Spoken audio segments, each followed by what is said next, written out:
ये कहाँ से आ गया? शादी लड़के की। अच्छा, तो उसको बाद में खाएंगे ना, उसको बाद में। यही वैसे ऐसी रहने, पानी दे दो, गरम गरम कर। ये इसको ले जाइए, इसको बाद में ले लेंगे।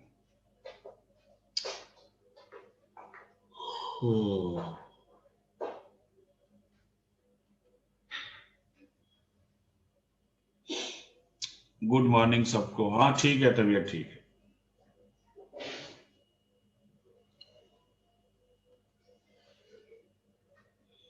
Yes, I am feeling well. चलिए, क्या चल रहा था? स्पेस खत्म हो गया?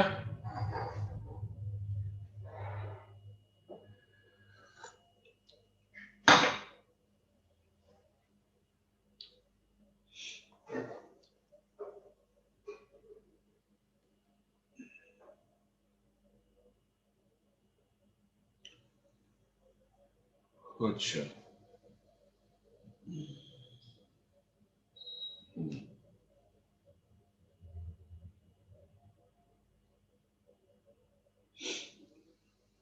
ओके।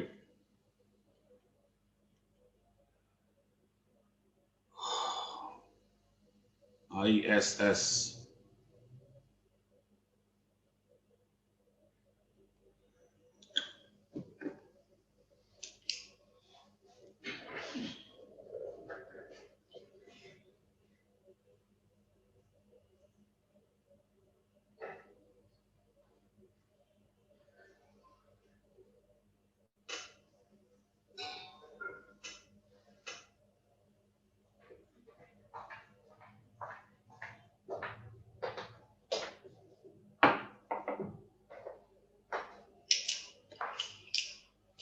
International space station.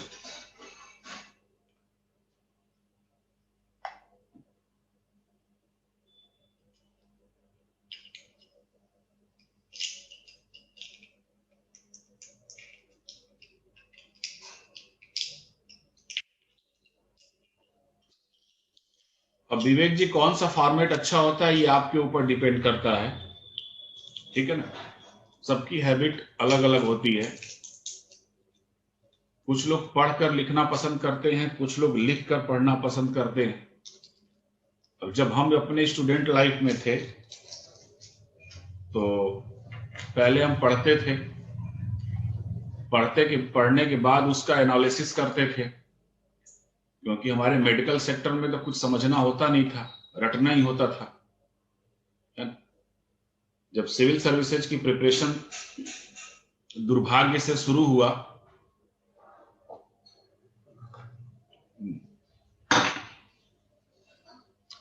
वो दुर्भाग्य से शुरू हुआ, सौभाग्य से नहीं हुआ था, है ना, मूड बना के नहीं हुआ था।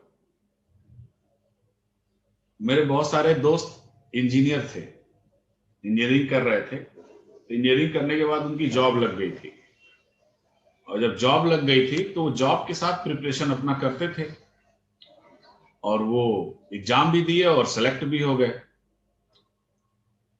तो मन में ख्याल आया कि ये सब गधे जब कर सकते हैं तो हम क्यों नहीं कर सकते हैं। तो फर्स्ट टाइम बगैर पढ़े मैंने दिया था, इसी तरह नॉर्मली न्यूज़पेपर वगैरह थोड़ा बहुत पढ़ लिया था, और जब फर्स्ट टाइम प्री निकल गया तो मुझे लगा कि मैं ये कर सकता हूं, है ना। तो बाई लक, दुर्भाग्य से मैं इस फील्ड में आ गया। तो मेरी हैबिट जो थी इसमें, होता क्या था कि मैं पढ़ता था, पढ़ने के बाद उसकी एनालिसिस करता था, ठीक है।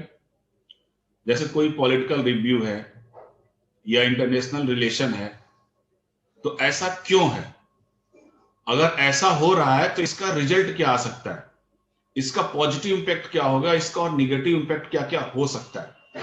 तो ये सब दिमाग में चलती रहती थी, ठीक है। जैसे आपका अभी कश्मीर में जैसे चुनाव हुआ, तो कश्मीर, जम्मू कश्मीर जैसे क्षेत्र में बीजेपी का इतना सीट जीतना एक प्रकार से हिस्ट्री है। तो ऐसी कौन सी कंडीशन क्रिएट हुई कि बीजेपी वहां पे इतनी सीटें जीत गई जो अब तक नहीं जीतती आ रही थी। तो कुछ ना कुछ तो पॉलिटिकल सिस्टम हमारा चेंज हो रहा है। तो उसके पीछे मेन नीतियां क्या है, मोटो क्या है। तो कई चीजें इसी तरह दिमाग में जब चलती थी, एनालिसिस करते थे, और उस एनालिसिस का जो रिजल्ट होता मैं लिखता था। और आज भी यह है कि जो चीज हम समझ लेते हैं, जब तक हम लिखते नहीं है तब तक परमानेंटली हमारे दिमाग में नहीं बैठती है। ये सबकी अपनी अलग अलग हैबिट होती है, ठीक। हाँ, क्वेश्चन ज्यादा सॉल्व करने से होता है क्या कि आपके प्रिपरेशन का लेवल बढ़ता है, आपकी आईक्यू पता चलती है कि हम कितना समझें और कितना नहीं समझें। हाँ, रसिया ने 37 सैटेलाइट लॉन्च, 36 लॉन्च किया है एक साथ, न्यूज़पेपर में आया था। 36 की क्या टेंशन है, 104 तो हमारा है। जब भी इससे क्वेश्चन पूछेगा 104 वाला पूछेगा, 36 वाला नहीं पूछेगा। आइए चलते हैं।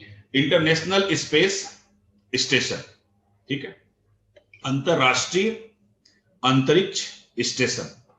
इसकी जो शुरुआत हुई थी, इसमें ऑर्गेनाइजर तो हमारा नासा था, लेकिन इसमें जो टोटल देश हैं 15 राष्ट्रों के योगदान से, 15 देशों के,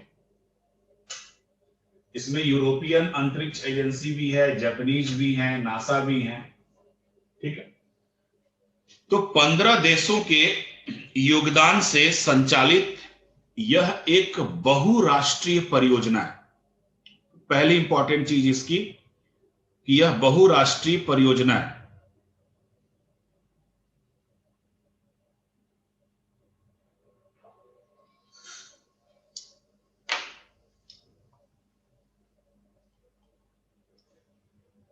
देखो अरविंद कुमार जी, एक सबसे अच्छी आपको सलाह दूंगा, ठीक है ना।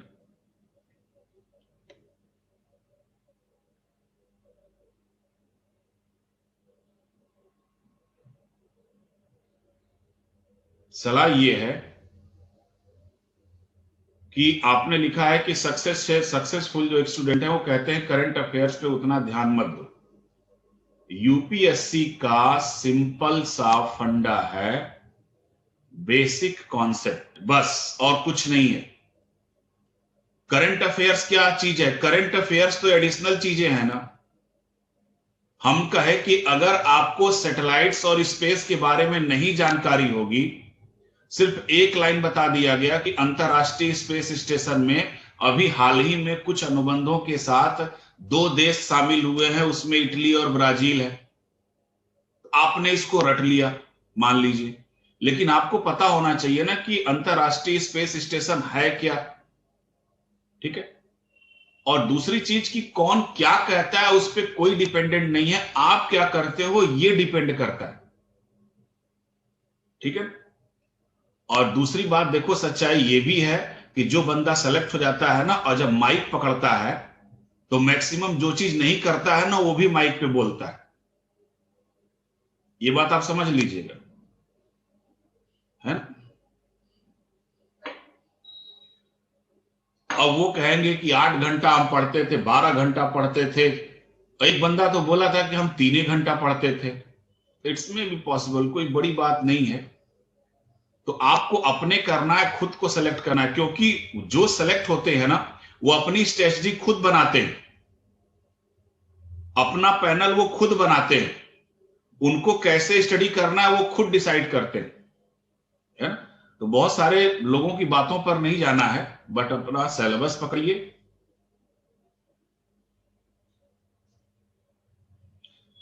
मैं नहीं मानता हूं इन लोगों को, ठीक है। इसीलिए मैं भी कई इंस्टीट्यूट में, बड़े बड़े इंस्टीट्यूट में पढ़ाता हूं, लेकिन कभी भी इनके प्रोग्राम में मैं जाता नहीं, ठीक है, कभी नहीं जाता हूं।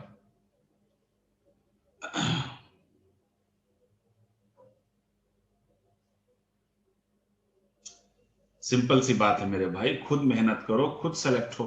आपकी अपनी लाइफ है ना, आप अपनी हिस्ट्री क्रिएट करो, दूसरे की हिस्ट्री को अपनाकर कहां हिस्ट्री क्रिएट करते हो। जो आप खुद से अनुभव लोगे ना वो बेजोड़ होगा, ठीक है। चलिए, तो ये जो अंतरराष्ट्रीय, अब मैसेज मत करिएगा, अदरवाइज हमारी जवाब देने की पुरानी आदत है ना। टॉपिक से मैसेज करिएगा। तो ये 15 राष्ट्रों का एक संचालित व्यवस्था है और ये बहुराष्ट्रीय परियोजना है जिसमें प्रमुख भागीदारी के रूप में आपका यूनाइटेड स्टेट है, ठीक है, सॉरी यूनाइटेड नेशन, दूसरा रसिया है, यूरोप है, कनाडा है और जापान। यानी इन देशों की अंतरिक्ष एजेंसियां हैं, अमेरिका, रूस, यूरोप, कनाडा और जापान। अब ये जो अंतरराष्ट्रीय स्पेस स्टेशन है ये कई सैटेलाइटों का एक समूह है जिनको धीरे धीरे लॉन्च किया गया है और फिर इनको वहां पे ज्वाइंट कर दिया गया है, आपस में जोड़ दिया गया है। और यह विश्व का एकमात्र स्टेशन है, एकमात्र जो भी कार्यरत है। तो ये जो अंतरराष्ट्रीय स्पेस स्टेशन है ये आपके पृथ्वी के निचली कक्षा में लगभग 330 से 435 किलोमीटर, 330 से 435 किलोमीटर दूर लो अर्थ ऑर्बिट, ठीक है, निचली कक्षा में ये स्थापित है, ठीक है।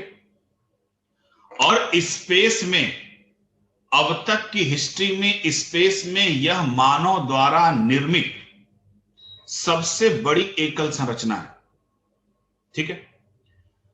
इस स्पेस स्टेशन पे होता क्या है कि अंतरिक्ष यात्री यहां पर जाते हैं, रिसर्च करते हैं और रिसर्च करने के बाद फिर ये वापस आते हैं। अब ये जो अंतरिक्ष स्टेशन है ये 6 चालक दल का, यानी यहां पर कितने लोग रह सकते हैं, 6 लोग यहां पर रह सकते हैं। 6 लोगों के रहने के लायक यह बनाया गया है। और इसकी जो ऑर्बिटल स्पीड है, इस सैटेलाइट की ऑर्बिटल स्पीड है 7.6 किलोमीटर पर सेकेंड।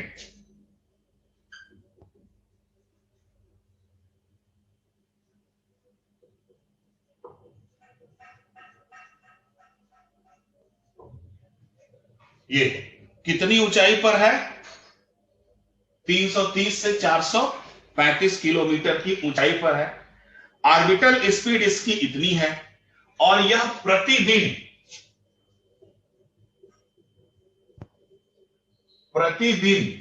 पृथ्वी के 15 चक्कर लगाता है। कितना? 15 चक्कर लगाता है।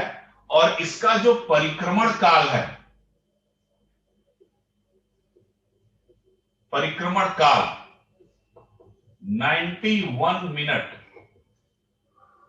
यानी 91 मिनट में क्या करता है, पूरा एक चक्कर लगा लेता है। और अगर हम इसकी लंबाई देखें तो यह 73 मीटर लंबा और 109 मीटर चौड़ा है। अगर हम इसकी लेंथ देखें,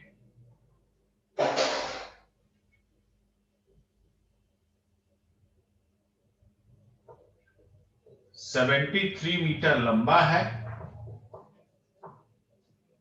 और इसकी चौड़ाई देखें तो ये लगभग 106 मीटर, ठीक है, सॉरी 109 है, 109 मीटर ये चौड़ा, ठीक। इसका जो निर्माण है, इसके निर्माण की प्रक्रिया शुरू हुई थी 1998 में, ठीक है, और ये 2011 में पूरा हो गया। यानी शुरू कब किया गया था? शुरू किया गया था 1998 में, सही है, और ये पूरा हो गया था आपका 2011 में। और ये लगभग 2028 तक सक्रिय रहेगा। कब तक सक्रिय रहेगा? 2028। क्लियर? अब अभी हाल ही में ब्राजील एवं इटली की जो स्पेस एजेंसियां हैं, ब्राजील और इटली की स्पेस एजेंसी कुछ अनुबंधों के साथ इस इंटरनेशनल स्पेस स्टेशन में शामिल हुई, ठीक है। ब्राजील एवं इटली की जो स्पेस एजेंसी हैं कुछ अनुबंधों के साथ इसमें शामिल हुई।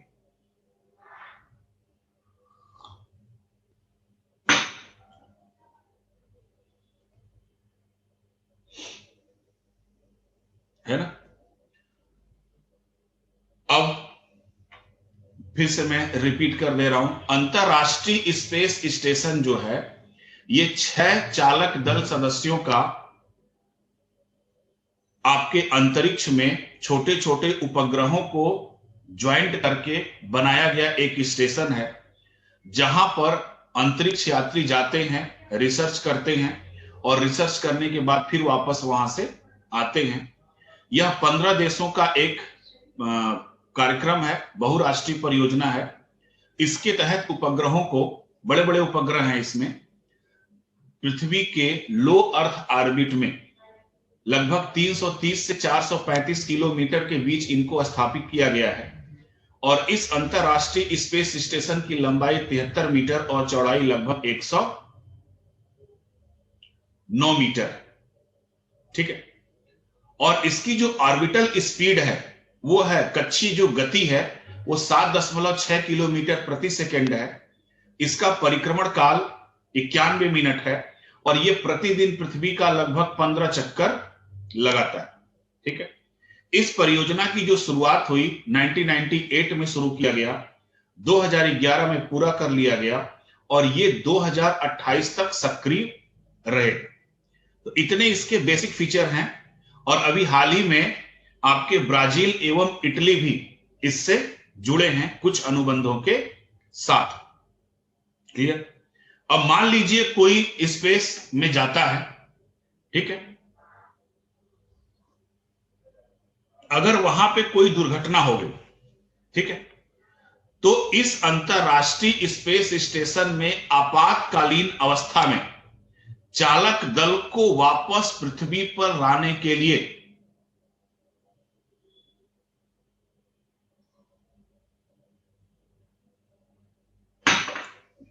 सनी जी, अंतरराष्ट्रीय स्पेस स्टेशन में 6 से ज्यादा लोगों को रहने की व्यवस्थाएं नहीं है, 6 लोग ही वहां पे रह सकते हैं, ठीक। अब वहां पर आपातकालीन अवस्था में मनुष्य को वापस पृथ्वी पर भेजने के लिए एक स्पेस क्राफ्ट भी वहां पे रखा गया अंतरराष्ट्रीय स्पेस स्टेशन में। उस स्पेस क्राफ्ट का नाम है सोयूज।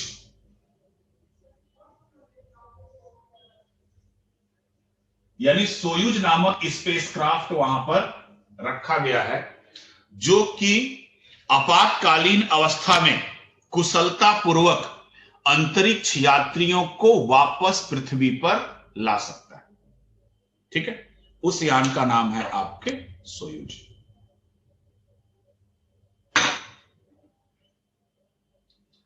तो इतने बेसिक फीचर थे आपके अंतरराष्ट्रीय स्पेस स्टेशन के। इसरो शामिल नहीं है इसमें, ध्यान दीजिएगा इस बात को, ठीक है। अब इसरो पीछे नहीं है, ठीक है। इसरो ने भारतीय अंतरिक्ष स्टेशन बनाने की घोषणा की है, ठीक। इसरो ने भी अपना खुद का भारतीय अंतरिक्ष स्टेशन बनाने का अनाउंसमेंट किया है, जो कि मिशन गगनयान के बाद विस्तार लेगी। मिशन गगनयान के बाद हम भी अपना एक भारतीय अंतरिक्ष स्टेशन बनाने की सोच रहे हैं। यह जो अंतरराष्ट्रीय स्टेशन हमारा होगा, यह जो भारतीय स्टेशन होगा, यह अंतरराष्ट्रीय अंतरिक्ष स्टेशन का हिस्सा नहीं होगा, पूर्ण स्वदेशी होगा और संभवतः इसे 2030 तक इसको लॉन्च कर देने की पूरी संभावनाएं हैं, ठीक है। इसरो ने 2030 तक, पूर्वी जी सुनिए, इसरो ने 2030 तक अपना खुद का अंतरिक्ष स्टेशन यानी भारतीय अंतरिक्ष स्टेशन लॉन्च करने का अनाउंसमेंट किया है। और यह जो भारतीय अंतरिक्ष स्टेशन होगा वह अंतरराष्ट्रीय स्टेशन का हिस्सा नहीं होगा और संभवतः इसे गगनयान अभियान के बाद लॉन्च किया जाएगा। और ये जो अंतरिक्ष स्टेशन होगा, इसका प्रयोग, सबसे इंपॉर्टेंट चीज आप नोट कर लीजिएगा, इसका प्रयोग अंतरिक्ष यात्रा के लिए नहीं होगा, बल्कि माइक्रोग्रेविटी से संबंधित परीक्षण के लिए किया जाएगा। ठीक, अंतरिक्ष यात्रा के लिए नहीं होगा, बल्कि माइक्रोग्रेविटी से संबंधित परीक्षणों के लिए होगा। ठीक, और हमारा जो अंतरिक्ष स्टेशन होगा एक प्रकार का कृत्रिम उपग्रह होगा, जिसको 160 से 2000 किलोमीटर, जो भारत का है, कितना, 160 से 2000 किलोमीटर के बीच स्थापित करने का लक्ष्य रखा गया। ठीक है, ठीक। बाद में इसको हम चालक के रहने के लायक भी बना सकते हैं बाद में, लेकिन अभी ये प्रोग्राम नहीं है, ये भविष्य के प्रोग्राम है इसरो का। क्लियर। और पहला अगर अंतरिक्ष स्टेशन की अगर हम बात करें तो सबसे पहला अंतरिक्ष स्टेशन रसिया ने बनाया था 1971 में, सबसे पहला। ठीक है, नासा तो प्रोग्राम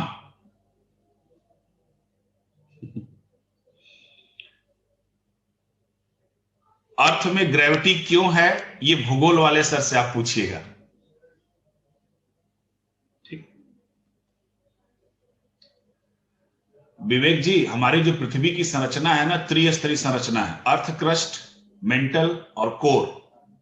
ठीक है, तो जो अर्थ क्रस्ट का निचला हिस्सा है, अर्थ क्रस्ट के निचले हिस्से में भारी धातुओं एवं रेडियो एक्टिव तत्वों की भरमार है, जिसके कारण रेडियो एक्टिव किरणें निकलती हैं, और इसी रेडियो एक्टिव किरणें और भारी धातुओं के कारण पृथ्वी के अंदर गुरुत्वाकर्षण यानी ग्रेविटी उत्पन्न होती है।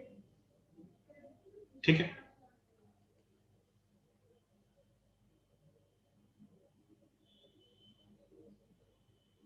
ठीक है। अब दूसरा पार्ट होता है इसका मेंटल, और तीसरा पार्ट होता है आपका कोर।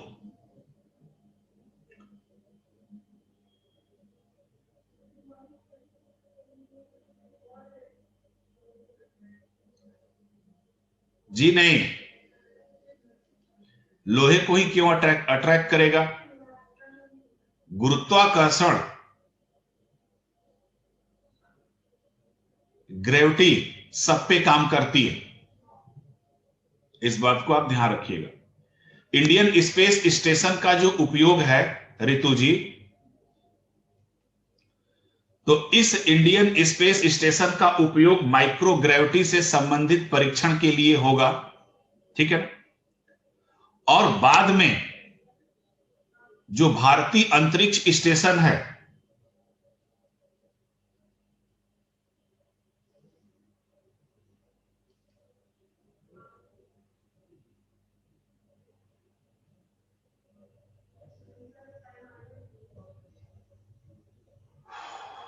अब सनी जी, इस अर्थ स्पेस में कैसे टिकी हुई है, ये गिर क्यों नहीं सकती? तो आपका जियोग्राफी हो गया है कि नहीं? अभी जियोग्राफी पढ़ चुके होंगे ना, तो ये सब जियोग्राफी के क्वेश्चन है। ठीक, सिंपल सा आप देखिए, चुंबकत्व, माइक्रोग्रेविटी का मतलब, देखिए मान लीजिए यहां कोई पिंड है और यहां कोई पिंड है और एक छोटा सा पिंड यहां पे है, तो ये जो बड़ा पिंड है अगर इस पे फोर्स लगाएगा तो इसको इधर धक्का देगा, ये अगर इस पे फोर्स लगाएगा तो इधर इसको धक्का देगा। अगर ये दोनों फोर्स बराबर हैं तो ये भले ही फ्री अवस्था में हो बट नीचे नहीं गिरेगा। ठीक है, तो इसी तरीके से हमारे यूनिवर्स में, हमारे अंतरिक्ष में पृथ्वी की पोजीशन है।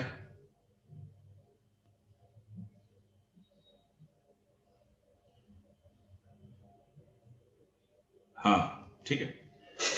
तो अब ये ऋतु जी, जो अंतरिक्ष स्टेशन है, इसका उपयोग माइक्रोग्रेविटी से संबंधित परीक्षणों में किया जाएगा, और इसको 160 से 2000 किलोमीटर की दूरी में हम स्थापित करेंगे। बाद में हम इसको विस्तार करके इसमें हम 4-5 लोगों को रहने के लायक भी बना सकते हैं। विश्व का पहला जो अंतरिक्ष स्टेशन 1971 में रूस के द्वारा बनाया गया था और उस अंतरिक्ष स्टेशन का नाम था सल्यूज। उसका नाम था सल्यूज। ठीक है, पहला 1971 में जो अंतरिक्ष स्टेशन बनाया गया था। ठीक है, तो इतनी कहानी थी हमारी अंतरराष्ट्रीय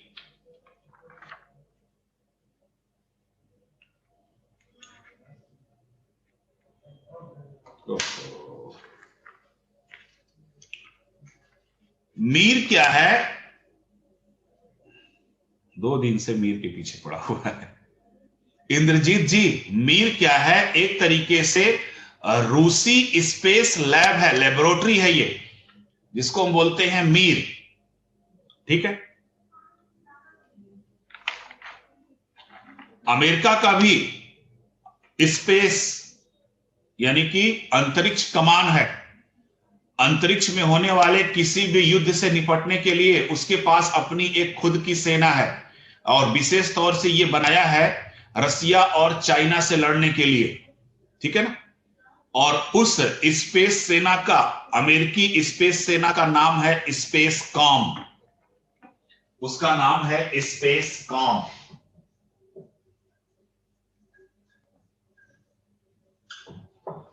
ठीक,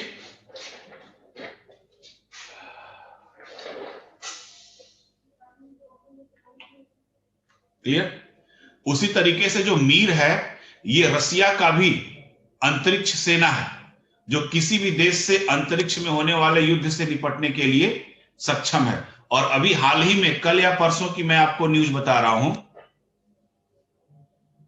कि जो अमेरिका है अपने स्पेस कॉम के अंतरिक्ष यात्रियों को एक नया नाम दिया है, गार्जियंस।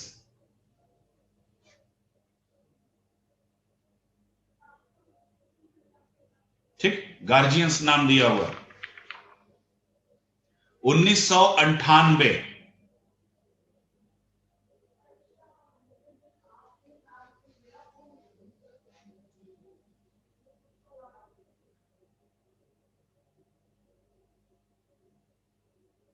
नहीं, देखिए कोई भी प्राइवेट कंपनी हो आकाश जी, जैसे स्पेस एक्स है वगैरह, तो ये जो प्राइवेट कंपनियां स्पेस में जाके जो रिसर्च करती हैं, तो ये प्राइवेट कंपनियां जाती भी हैं तो नासा के अंडर गाइड में जाती हैं। ऐसा नहीं कि वो खुद से जा रही हैं। और आखिर वो स्पेस सेंटर पे अगर जा रही हैं तो स्पेस सेंटर तो प्राइवेट सेक्टर है नहीं, वो तो देशों का ही संगठन है। तो ये जो जाती हैं वहां पे रिसर्च करती हैं, तो वहां से जितनी भी इनको जानकारियां मिलती हैं, जो भी चीजें मिलती हैं, वो पूरी दुनिया के सामने इनको रिप्रेजेंट करना अनिवार्य है। ठीक है, ये मस्ट है। और जो 1967 में जो स्पेस कॉन्ट्रैक्ट, जो स्पेस ट्रीटी है, तो उस स्पेस ट्रीटी में कहा गया है कि हम अंतरिक्ष में किसी भी प्रकार का हथियार नहीं स्टैब्लिश करेंगे। उसमें अंतरिक्ष युद्ध की बात नहीं है, लेकिन अगर किसी भी तरीके से अंतरिक्ष युद्ध हुआ तो उसके बचाव के लिए अमेरिका और रसिया के पास अपनी सेनाएं मौजूद हैं। ठीक है ना, जैसे थार मूवी देखते हो ना, थार मूवी में यही सब तो दिखाया जाता है। ठीक है,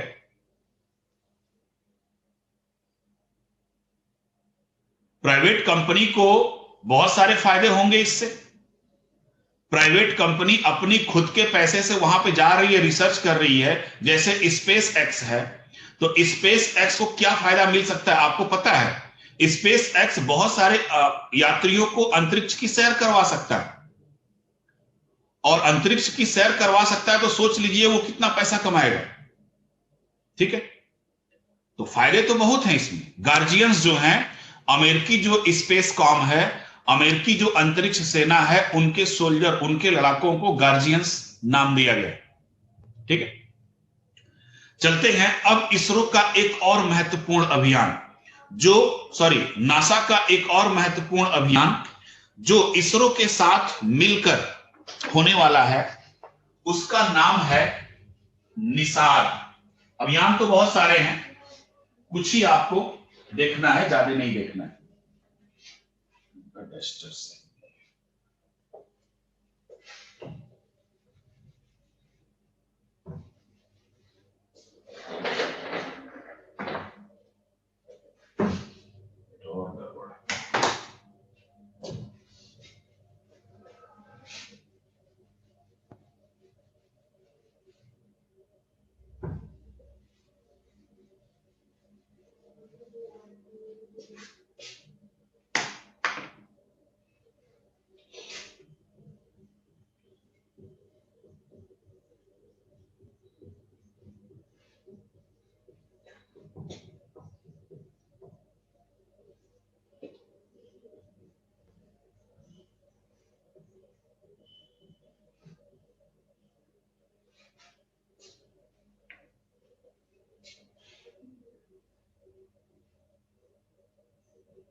निसार, ठीक है, इसको हम बोलते हैं NASA ISRO synthetic aperture radar, ठीक है।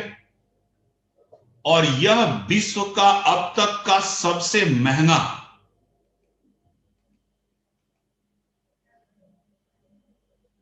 ठीक, यह विश्व का अब तक का सबसे महंगा अर्थ इमेजिंग सैटेलाइट है, पृथ्वी की निगरानी करने वाला उपग्रह है, जिसको नासा एवं इसरो मिलकर विकसित कर रहे हैं और संभवतः इसे 2021 तक लॉन्च करने की पूरी संभावना है, ठीक है। और इस उपग्रह की एक विशेष उपयोगिता है कि यह 12 दिनों में, यानी यह उपग्रह प्रत्येक 12 दिनों में 2 दिशाओं से पृथ्वी की मानचित्र को लेने में सक्षम है, ठीक। 2 दिशाओं में पृथ्वी के मानचित्र को लेने में सक्षम है।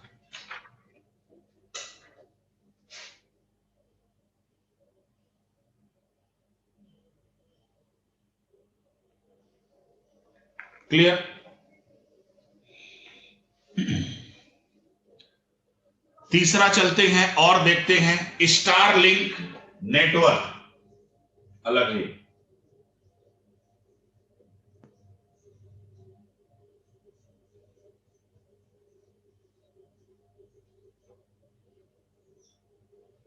स्टारलिंक नेटवर्क निसार को लॉन्च किए जाने का संभावित है 2021, ठीक। अब ये जो स्टारलिंक नेटवर्क है, इसको शाब्दिक अर्थों में कहा जाता है space internet. Space internet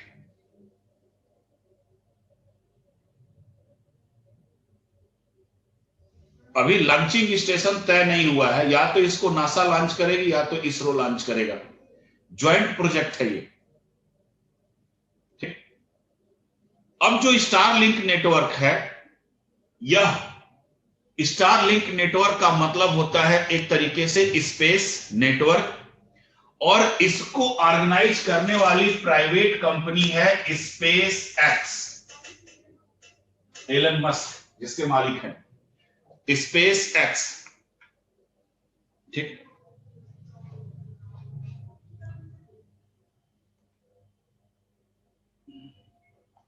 Nisar का मतलब होता है NASA ISRO synthetic aperture radar. 2021 में इसे लॉन्च करने की संभावना है। यह नासा एवं इसरो का एक ज्वाइंट प्रोजेक्ट है और यह विश्व का अब तक का सबसे महंगा पृथ्वी की निगरानी करने वाला उपग्रह, ठीक है ना। और इसकी विशेषता यह है कि यह प्रत्येक 12 दिन में पृथ्वी का 2 दिशाओं से पृथ्वी का चित्र ले सकता है। ठीक, Starlink network space network space x द्वारा प्रायोजित एक कार्यक्रम है।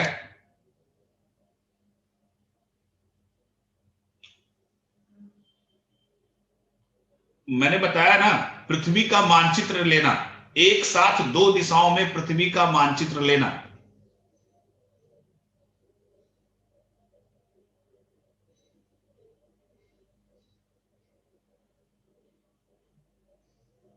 हाँ बिल्कुल।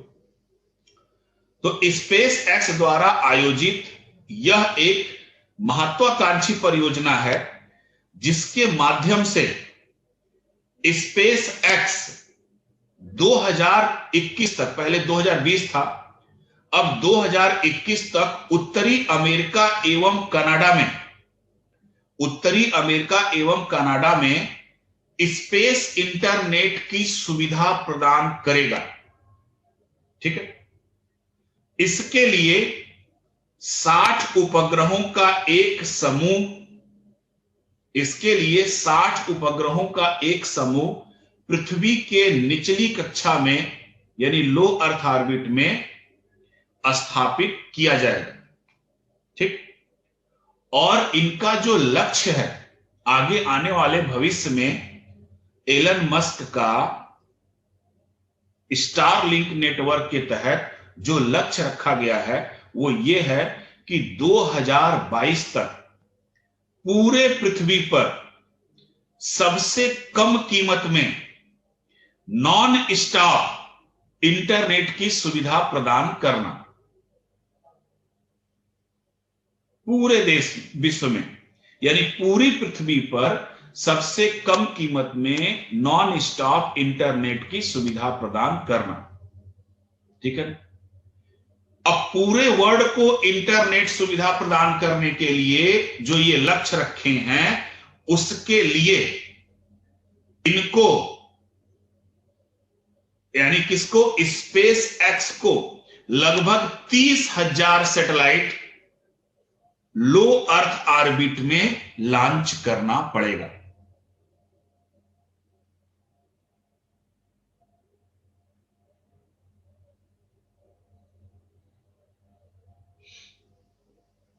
क्लियर?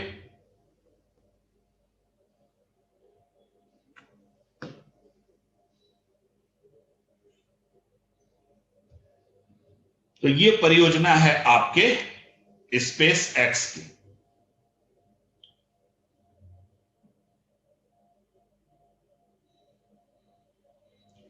स्पेस एक्स द्वारा स्टारलिंक परियोजना, यानी हम कह सकते हैं कि स्पेस इंटरनेट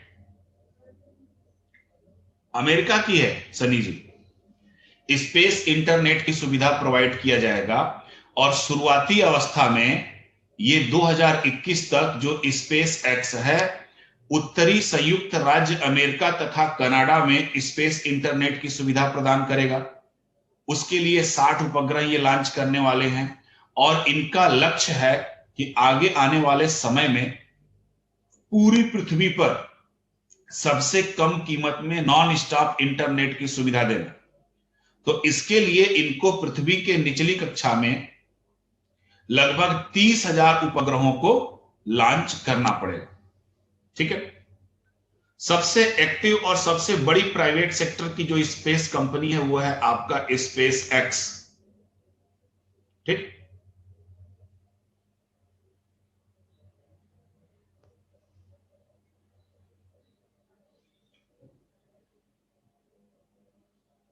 अभी तो स्पेस जो अभी जो इंटरनेट हैंडल करती है ये कई एजेंसियां हैं, नासा की भी है एजेंसी, यूरोप की भी एजेंसियां हैं, ये सब मिलकर करती हैं।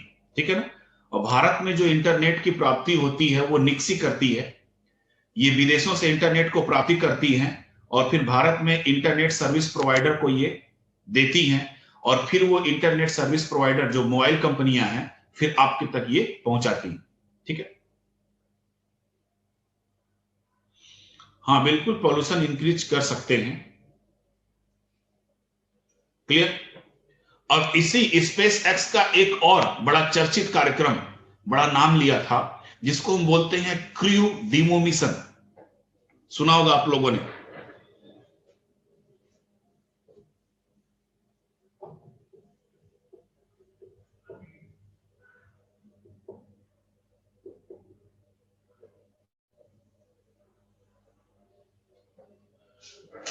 क्रू डीमो 2 मिशन पढ़ा है किसी ने न्यूज़पेपर में?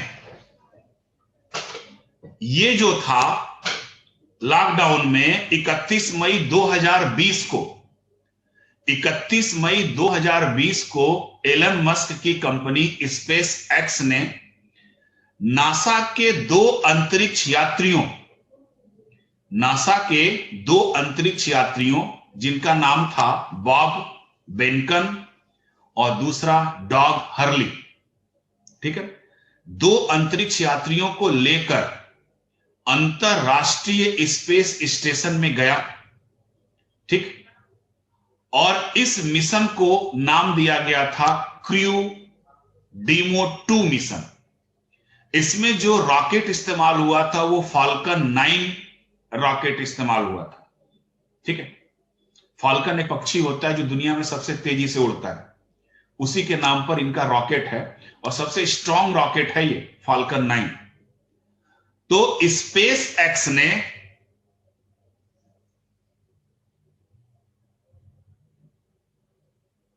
हाँ बिल्कुल, अमेजन भी दूसरी प्राइवेट सेक्टर कंपनी धीरे धीरे बन रही है, ये भी अभी लॉन्च करने वाली है, ठीक है। और क्वांटम कंप्यूटिंग के क्षेत्र में भी अमेजन तेजी से आगे बढ़ रही है। आगे आने वाले समय में आप समझ जाइएगा कि संचार व्यवस्था में अमेजन और स्पेस एक्स बहुत तेजी से काम करने वाली हैं, ठीक है। अब समझ जाइए कि जिस दिन स्पेस एक्स सस्ते दर पे इंटरनेट सुविधा पूरे विश्व को मुहैया कराएगी, तो आपको क्या समझ में आ रहा है, पूरे वर्ल्ड को वो कंट्रोल कर सकती है। भाई जो भी इंटरनेट उनकी सेवा लेगा वो क्या कर सकते हैं, एक तरीके से आप बाइंड हैं, वो जब चाहेंगे तब आपकी सेवा को क्या कर सकते हैं, बैन कर सकते हैं, रोक सकते हैं, आपकी सारी जानकारियों को वो ले सकते हैं। जैसे अभी भी कुछ लोगों की आदत है कि प्राइवेट सेक्टर के वाईफाई को बहुत ज्यादा इस्तेमाल करते हैं, जैसे दिल्ली गवर्नमेंट हर जगह अपना वाईफाई सुविधा दे दी है। तो इससे आपका फायदा है, लेकिन दूसरा सबसे बड़ा नुकसान भी है कि आपके सारा डाटा को हैक किया जा सकता है और बड़ी आसानी के साथ किया जा सकता है। जैसे आप चाइनीज फोन इस्तेमाल करते हैं, चाइनीज मोबाइल इस्तेमाल करते हैं, तो चाइना जब चाहे तब आपके मोबाइल से डाटा को हैक कर सकता है, क्योंकि सॉफ्टवेयर तो उसका उसी का पड़ा हुआ है ना। इसीलिए चाइनीज सॉफ्टवेयर का इस्तेमाल जल्दी नहीं करना चाहिए, चाइनीज फोन का भी इस्तेमाल नहीं करना चाहिए। लेकिन है क्या कि अच्छा फिगर फोटो देखने के लिए, है ना, जैसे अप्पो वीवो आया, ये क्या किया, काले को गोरे बना दिया, गोरे को काला बना दिया। फोटो खींच के स्टेटस लगाते हैं, रियल में देखो तो कुछ और है, अप्पो वीवो से खींचो तो कुछ और आता है ना। मोबाइल फोन खरीदने जाते हैं तो सबसे पहले देखते हैं कि इसका मेगापिक्सल कितना है। भूल के भी मत खरीदना कभी फोन ऐसा। मेगापिक्सल से कैमरे की क्वालिटी नहीं डिसाइड होती है, कैमरे की क्वालिटी डिसाइड होती है उसके रिजोल्यूशन से। इसीलिए आप 48 मेगापिक्सल का अप्पो वीवो से फोटो खींच लो और 5 मेगापिक्सल आईफोन होता है, देख लो किसकी फोटो अच्छी है, क्योंकि इसीलिए आईफोन महंगी होती है। जो आईफोन होता है उसके कैमरे का रिजोल्यूशन या तो आईफोन या तो फिर सोनी, यही तो होते हैं जो कैमरे के लिए माने जाते हैं। खैर फिलहाल तो ये जो क्रू डीमो 2 मिशन है, इस मिशन के तहत स्पेस एक्स कंपनी ने नासा के दो अंतरिक्ष यात्रियों को अंतरराष्ट्रीय स्पेस स्टेशन पर ले गया फाल्कन 9 रॉकेट से 31 मई 2020 को, और उन्हें सफलतापूर्वक 3 अगस्त 2020 को 3 अगस्त 2020 को सफलतापूर्वक उनको मैक्सिको की खाड़ी में लैंडिंग भी कराई। इतने दिन तक वो कहां रहे, अंतरिक्ष स्टेशन में, ठीक। इसके पहले भी demo 1 mission space x launch कर चुका था 2019 में। इसके पहले 2019 में जो स्पेस एक्स है वो डेमो 1, ये डेमो 2, डेमो 1 मिशन वो लॉन्च कर चुका था, लेकिन वो मानव रहित था, ठीक है ना, उसमें मानव नहीं थे। ये जो अभियान था वो कैसा था? मानव युक्त अभियान था, ठीक है। तो इतनी चीजें आपके स्पेस टेक्नोलॉजी में। अच्छा हाँ, एक और इंपॉर्टेंट, यहां पे अगर प्राइवेट सेक्टर की बात की जा रही है तो भारत की भी एक कंपनी है, ठीक है।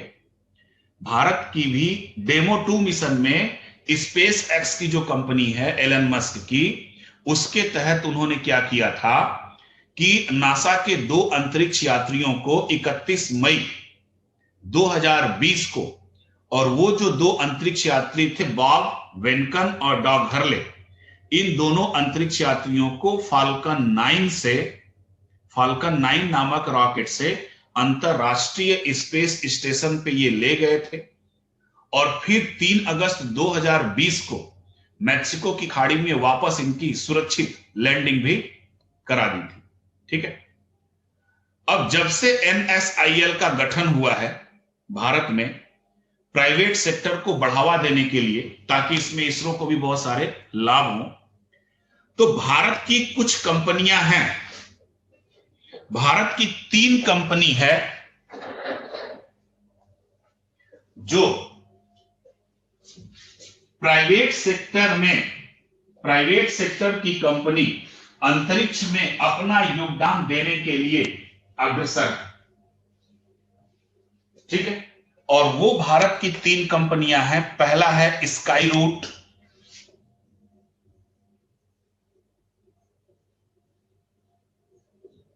फर्स्ट कंपनी है स्काई रूट, ठीक है। दूसरी कंपनी है बेलाट्रिक्स,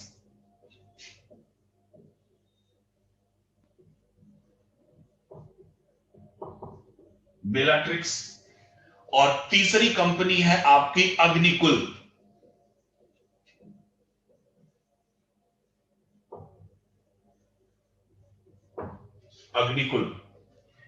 ये जो 3 कंपनी हैं, ये भारत के स्पेस सेक्टर की निजी कंपनियां हैं,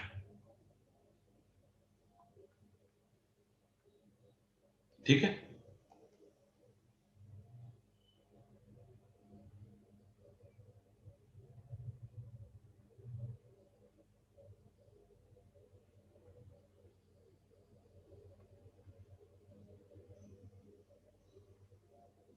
ठीक है, भारत की स्पेस सेक्टर की ये निजी कंपनियां हैं, और इसमें स्काई रूट जो है, स्काई रूट एक एरो स्पेस इंजन बनाने की तरफ अग्रसर है। स्काई रूट जो है एक एरो स्पेस रॉकेट इंजन, जिसका नाम है होम ग्रोन।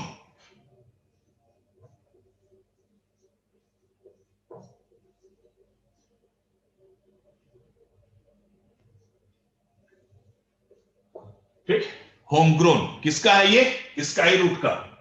ये रॉकेट इंजन बनाने की तरफ अग्रसर है और जल्दी ही ये बनेगा, ठीक, होम ग्रोन। और इसी स्काई रूट ने अपना जो होम ग्रोन रॉकेट है, इस होम ग्रोन रॉकेट का जो अपर स्टेज है, जो अपर पार्ट है, उसको सफलतापूर्वक बना लिया है, उसका परीक्षण भी कर लिया है, और उस इंजन का नाम रखा गया है रमन, ठीक, उस इंजन का नाम है रमन।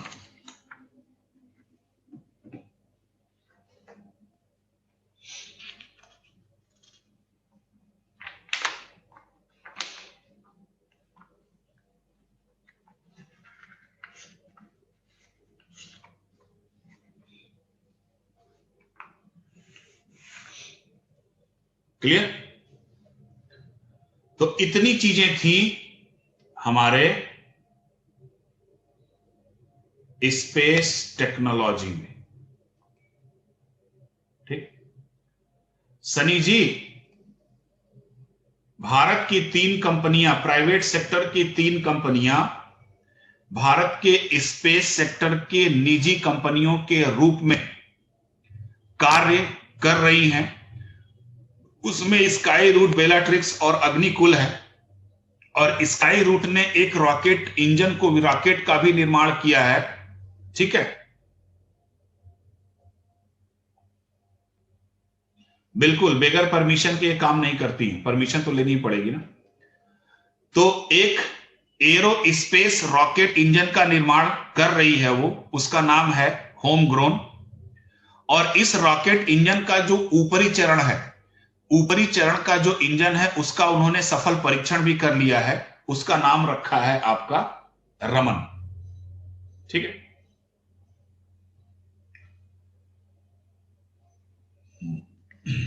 तो इतनी चीजें आपके स्पेस टेक्नोलॉजी में है। और अभी तक इतना ही इससे रिलेटेड करंट। चलते नेक्स्ट टॉपिक, आपका छोटा टॉपिक है जिसको हम बोलते हैं डिफेंस सिस्टम।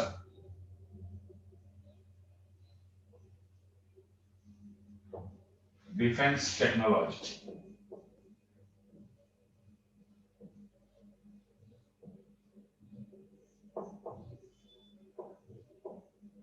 रक्षा प्रौद्योगिकी। ठीक, अब ये जो रक्षा प्रौद्योगिकी है, इस रक्षा प्रौद्योगिकी में हम लोग बेसिकली हथियारों का अध्ययन करेंगे। नासा का ही मिशन तो हम लोगों ने देखा ना अभी, स्पेस एक्स वगैरह, ये सब क्या है, नासा के ही तो रिलेटेड मिशन है।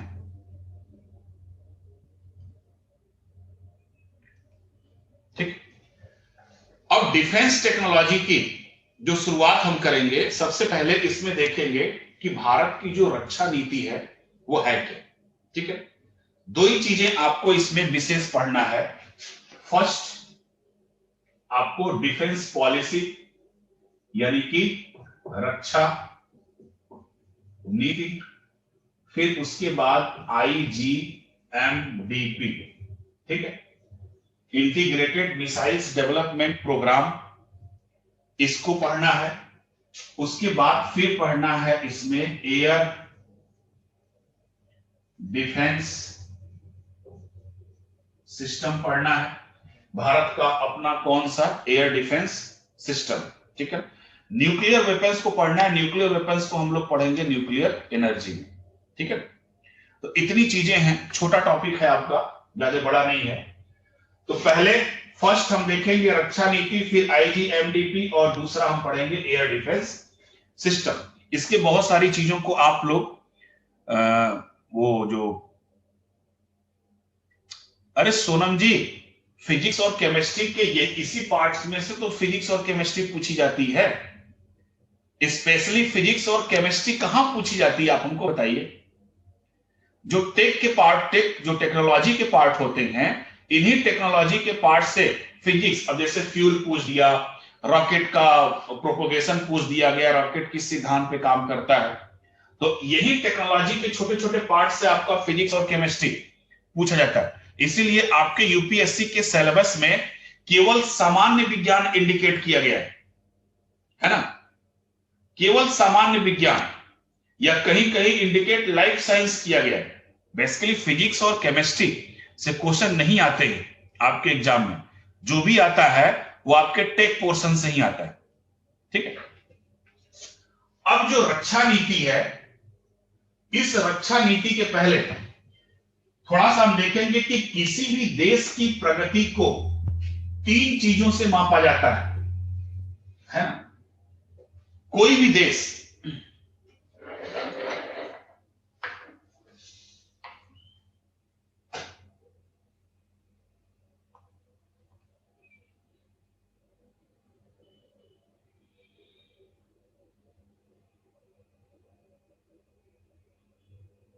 हाँ बिल्कुल करवाएंगे सबुक्ता जी, जरूर करवाएंगे।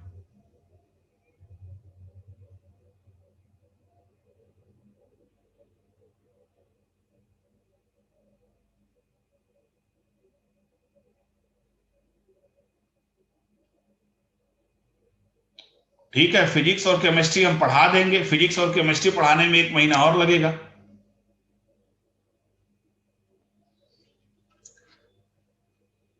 जिस पोर्शन से क्वेश्चन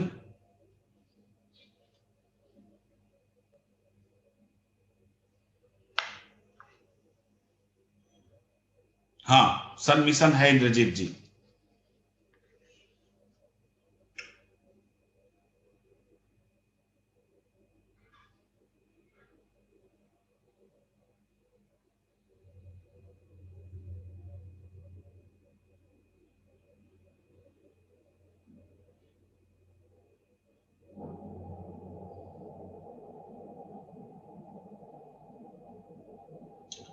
अब देखिए दीपाली जी, जो कोस्टल रडार है ये क्या बोलता है, टॉपिक हमारा जब चलेगा ना, रडार चलेगा, तो उस रडार में हम आपको बताएंगे।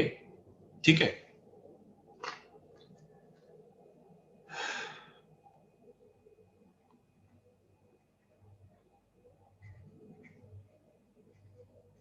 क्लियर, आप उसके लिए परेशान मत होइए।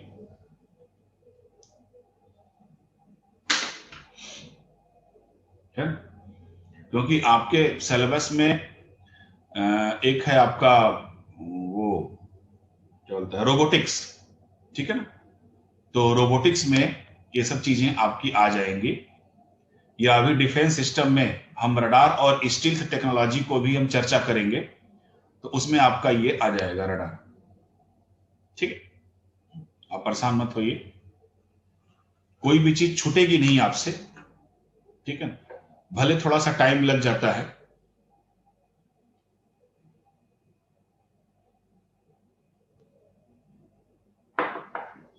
अब आप लोगों के क्वेश्चन का हमको जवाब देना होता है, अदरवाइज हमको इतना टाइम नहीं लगता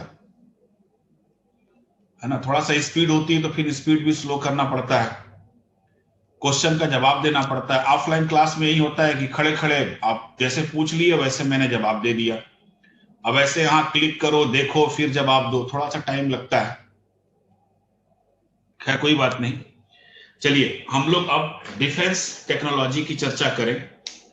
तो देखो सबसे पहले बेसिक चीजें, कोई भी देश, ठीक है ना, किसी भी देश की प्रगति का जो आकलन होता है वो 3 तरीके से किया जा सकता है। पहला कि वह देश फाइनेंशियली कितना स्ट्रांग है, ठीक है। दूसरा कि वह देश अपनी सीमाओं की रक्षा करने के लिए किस तरीके से सक्षम है। तीसरी क्राइटेरिया यह है कि वह देश अपने यहां स्वास्थ्य सुविधाओं को लेकर कितना सक्रिय है। 3 क्राइटेरिया ऐसी हैं, ठीक है, बहुत सारी हैं इसमें, हम इसमें एजुकेशन को भी शामिल कर सकते हैं, कई चीजों को शामिल कर सकते हैं। हाँ,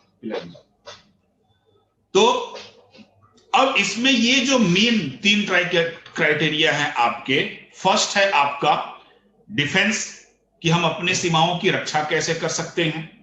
दूसरा क्राइटेरिया होता है हमारा कि हमारी फाइनेंशियल स्थिति कैसी है, हम आर्थिक रूप से कितना समृद्ध हैं। तीसरा, हमारे देश की स्वास्थ्य सुविधाएं कैसी है। अगर हम इन 3 में सक्षम हैं तो हम कह सकते हैं कि हम एक तरीके से विकसित देश हैं। जाहिर सी बात है कि अगर हमारी फाइनेंशियली स्थिति मजबूत है, आर्थिक रूप से अगर हम मजबूत हैं, तो हम हर सेक्टर में काम कर सकते हैं सामान्यतः। ठीक है, अब रक्षा प्रौद्योगिकी में यह कहा जा सकता है कि किसी भी देश की जो रक्षा प्रौद्योगिकी है वह इस बात पर डिपेंड करती है कि वह अपने देश को, अपने देश की सीमाओं को किस तरीके से सुरक्षित करने में सक्षम।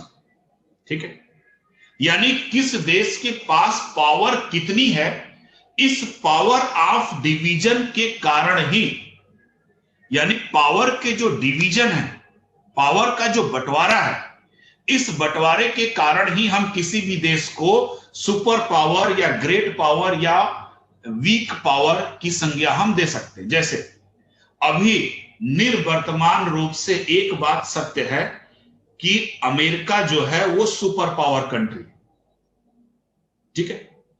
तो पावर का जो डिवीजन है, ठीक है, पावर के डिवीजन को 4 भागों में हम बांट सकते हैं। जैसे अगर हम ट्रायंगल बनाएं,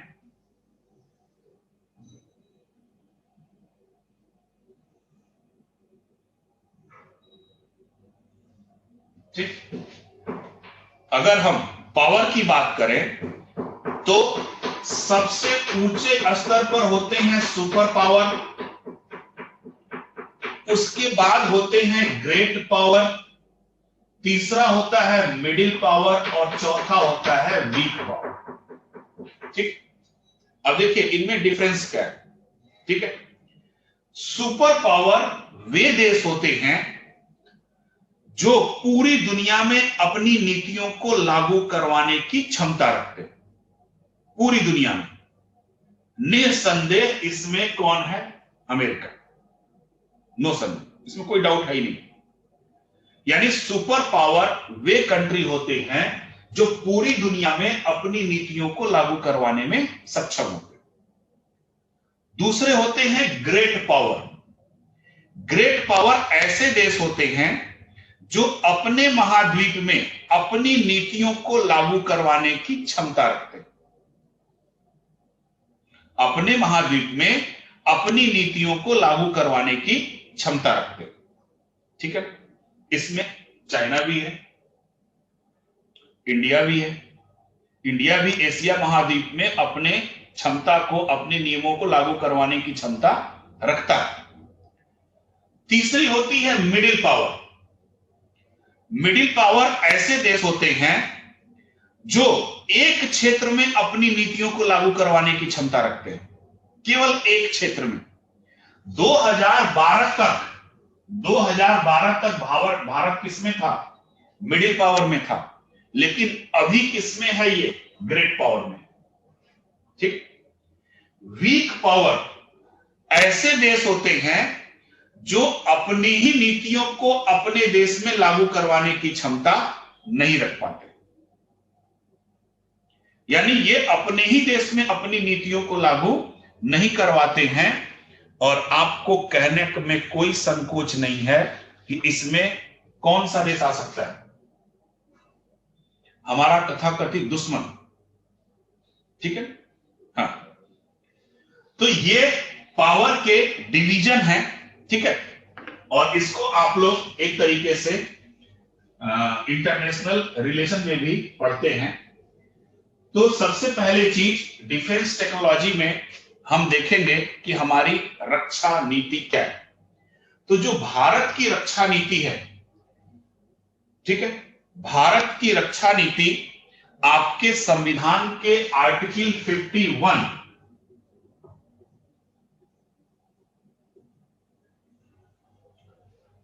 भारत की जो रक्षा नीति है, डस्टर अगर नया होगा तो बाद में,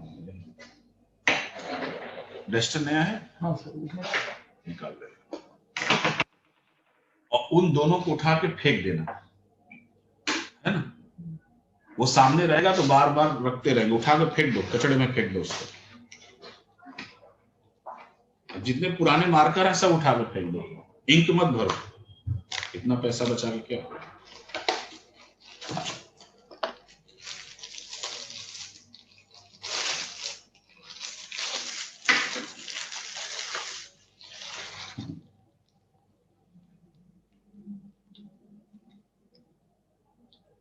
चलो, अब जो हमारे देश की रक्षा नीति है, भारत की रक्षा नीति भारत संविधान के आर्टिकल 51 पर आधारित है। यानी कि हमारी भारतीय रक्षा नीति किस पर आधारित है? वसुधैव कुटुंबकम, वसुधैव कुटुंबकम पर आधारित है। भारत प्राचीन काल से ही क्या करता है? पड़ोसियों के साथ मित्रता पूर्वक संबंध रखता है। और यही कारण है कि आज तक का इतिहास है, भारत ने अभी तक किसी भी देश पर आक्रमण नहीं किया।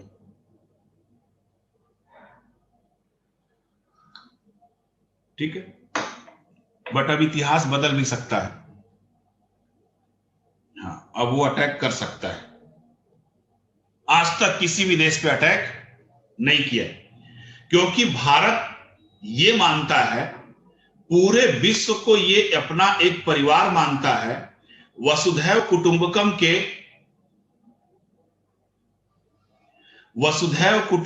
के सिद्धांत पर यह कार्य करता है। ठीक है, और भारत की रक्षा नीति सिर्फ एक ही शब्द का पालन करती है, और वो शब्द है जियो और जीने दो। इसी का वो अनुपालन करती है। परंतु इसके साथ यह भी प्रावधान रखा गया है कि यदि किसी देश द्वारा भारत पर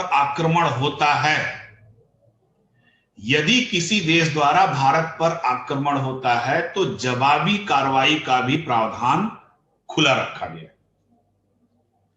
ठीक है, भारत अपनी रक्षा नीति से संबंधित सभी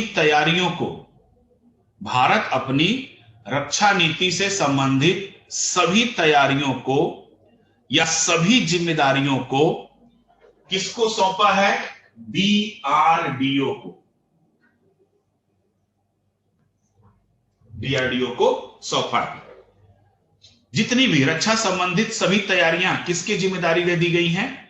डीआरडीओ को। नाम है इसका डिफेंस रिसर्च डेवलपमेंट ऑर्गेनाइजेशन।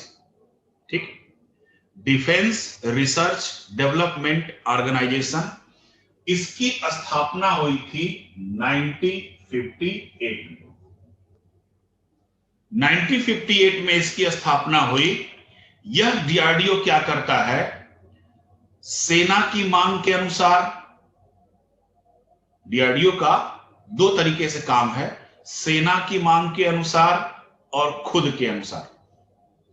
खुद से सेना की मांग के अनुसार और खुद के अनुसार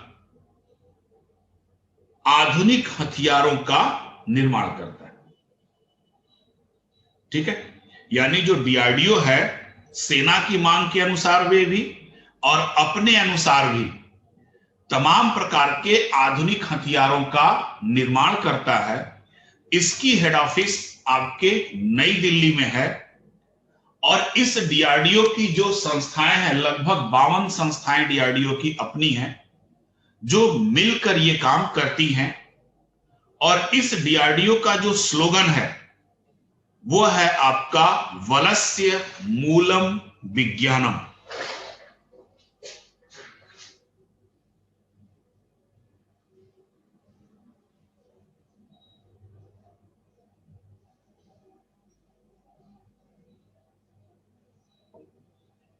संस्कृत शब्द है बलस्य मूलम विज्ञानम, जिसका मतलब होता है बल स्रोत विज्ञान। ठीक है, इंग्लिश में इसको बोलते हैं स्ट्रेंथ ओरिजिन इन साइंस। ठीक, ये स्लोगन है आपके डीआरडीओ का। ठीक है, अब डीआरडीओ क्या करता है कि रक्षा उत्पादों का निर्माण करता है। ठीक है, अब इस रक्षा उत्पादों के निर्माण में, यानी कि रक्षा उत्पादों के मामले में आत्मनिर्भर बनने के लिए भारत सरकार क्या करती है कि इसमें कुछ विदेशी निवेश को भी अनुमति प्रदान की हुई। ठीक है, यानी कि डीआरडीओ क्या करता है, स्वदेशी तकनीकी के साथ साथ विदेशी तकनीकी का भी सहयोग लेता है, और रक्षा उत्पादों के मामले में आत्मनिर्भर देश की सुरक्षा चुनौती का सामना करने के लिए भारत सरकार ने अक्टूबर 2014 में रक्षा मामलों में, रक्षा के क्षेत्र में जो विदेशी निवेश की सीमा पहले 26% थी, उस 26% को बढ़ाकर कितना कर दिया? 49% कर दिया। यानी कि रक्षा मामलों में जो विदेशी निवेश की सीमा थी पहले 26% थी, फिर अक्टूबर 2014 में इसको बढ़ाकर कितना कर दिया गया? 49% कर दिया गया, 49% कर दिया गया। और उसी समय हल्ला मचा 100% का।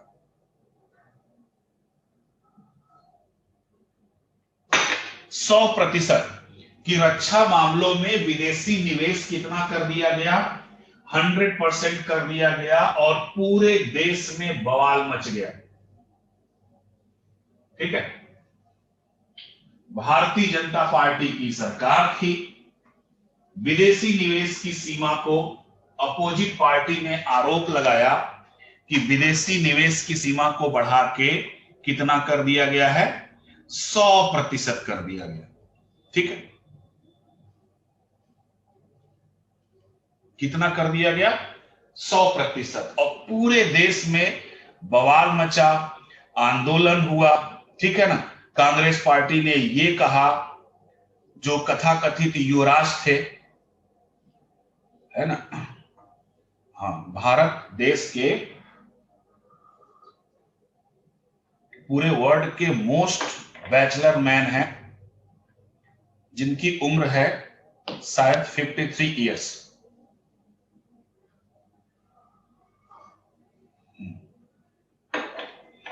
इसीलिए अभी कांग्रेस पार्टी क्या कर रही है? सम्मेलन कर रही है। ठीक है, और वो युवा नेता को प्रमोट कर रही है ना।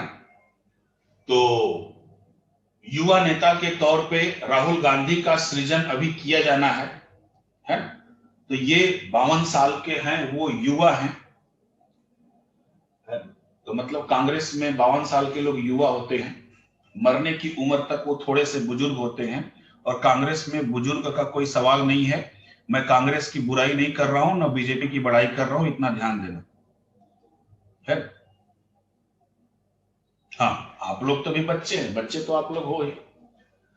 अब ये कह दिया गया कि एफडीआई, ठीक है, डायरेक्ट फॉरेन इन्वेस्टमेंट 26% से बढ़ाकर 49% कर दी गई और इसका बहुत हल्ला मचाया गया, जबकि तथ्यों को नहीं जाना गया। रियल में जो हमारा एफडीआई है उसको 3 कैटेगरी में सरकार ने बांटा था।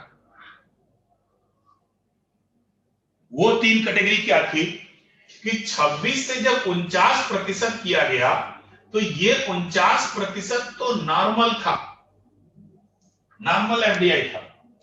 ठीक, बाकी 100% भी वो आरोप लगा रहे थे, बिल्कुल सही थे, कोई गलत आरोप नहीं था। लेकिन इसके साथ साथ 2 और क्राइटेरिया थी। क्राइटेरिया थी कि 74% भी एफडीआई है, लेकिन ये 74 किसके लिए है? टेक्नोलॉजी ट्रांसफर के लिए है। अगर हम टेक्नोलॉजी ट्रांसफर करते हैं तो उसके लिए एफडीआई कितने परसेंट है? 74% रखा गया। और 100% भी है, 100% एफडीआई है न्यू टेक्नोलॉजी, न्यू टेक्नोलॉजी के लिए। अगर कोई दुनिया में नई तकनीकी है और भारत उसको लेता है तब उसमें 100% एफडीआई। प्रत्यक्ष विदेशी निवेश है। तो यह क्राइटेरिया रखा गया था, किसका? एफडीआई का। और इसमें बहुत हल्ला मचा, है ना। 100%, 100% भारत की जो रक्षा है बिक जाएगी, भारत के हथियार बिक जाएंगे, विदेशों के हम गुलाम हो जाएंगे, तमाम प्रकार के आरोप लगे। ठीक है, लेकिन हुआ कुछ नहीं। फिर आरोप क्या हो गया? शांत हो गया। उसी तरीके से जैसे पिछले चुनाव में आप लोगों ने देखा कि आरोप लगा कि हमारा चौकीदार क्या है? चोर है ना।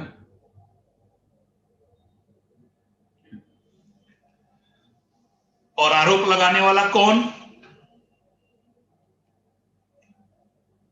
जो हेराल्ड मामले की चोरी के आरोप में खुद जमानत पे है। सोचने वाली बात है। चलिए, राजनीतिक पचड़े में नहीं पड़ना है, इससे गंदी कोई चीज नहीं है। अब जो एफडीआई है हमारा 49% नॉर्मल, 74% टेक्नोलॉजी ट्रांसफर और 100% न्यू टेक्नोलॉजी ट्रांसफर। भारत की अगर हम बात करें तो भारत विगत 3 वर्षों में हथियारों का सबसे बड़ा आयातक देश है, इस समय दूसरे नंबर पे है। ठीक है, यानी कि विदेशों से ये बहुत सारे हथियार खरीदता है। वर्तमान में अगर हम रक्षा चुनौती को देखें, ठीक है, तो और हमें अधिक आधुनिक हथियार को खरीदने की आवश्यकता है। और वो क्यों आवश्यकता है कि जो हमारी डीआरडीओ है और उसकी जो सहयोगी संस्था है,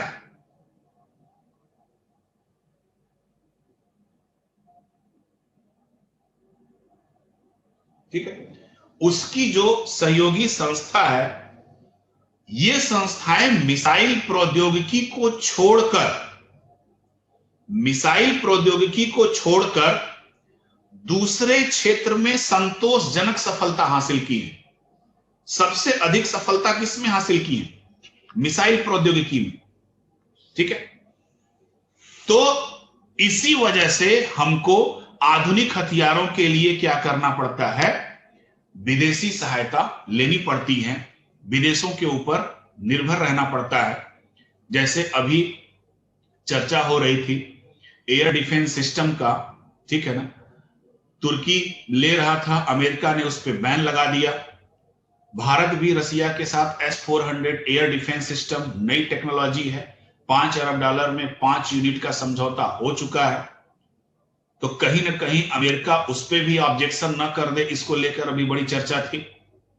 ठीक है, क्योंकि भारत का जो अपना एयर डिफेंस सिस्टम है उतना स्ट्रांग नहीं है, जबकि हमारे पड़ोसी देश चाइना में S-400 है। तो इस वजह से हमको भी S-400 हाँ खरीद लिए हैं हम, समझौता हो गया है, जल्दी आने वाला है। ठीक है, तो इसको लेकर चर्चाएं चल रही थी।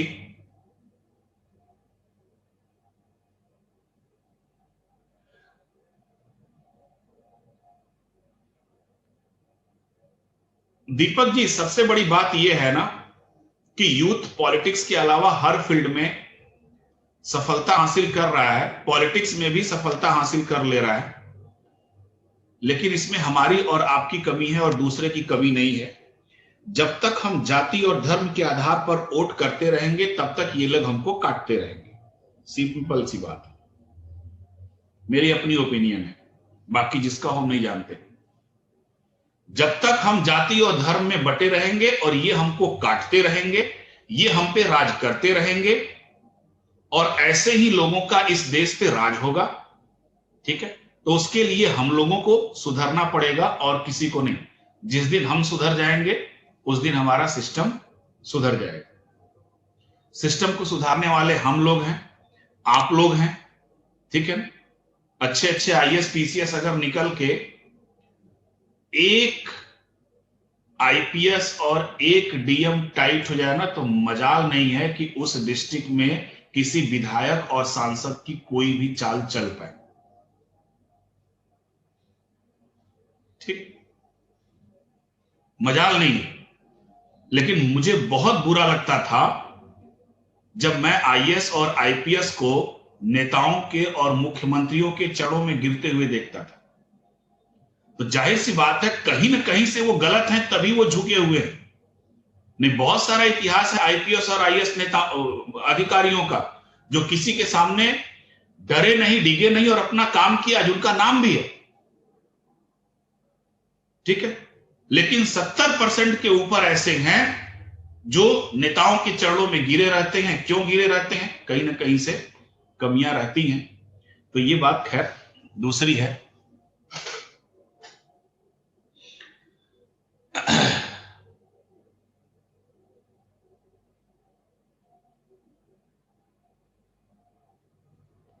हाँ देखो, हथियारों का जो आकाश जी है, दो तरीके से हम निर्माण करते हैं, अभी मिसाइल में भी वो आएगा। दो हमारी क्षमताएं होती हैं, किसी भी डीआरडीओ जो होता है दो प्रकार से हथियारों का निर्माण करता है, दो प्रकार के उद्देश्यों के लिए।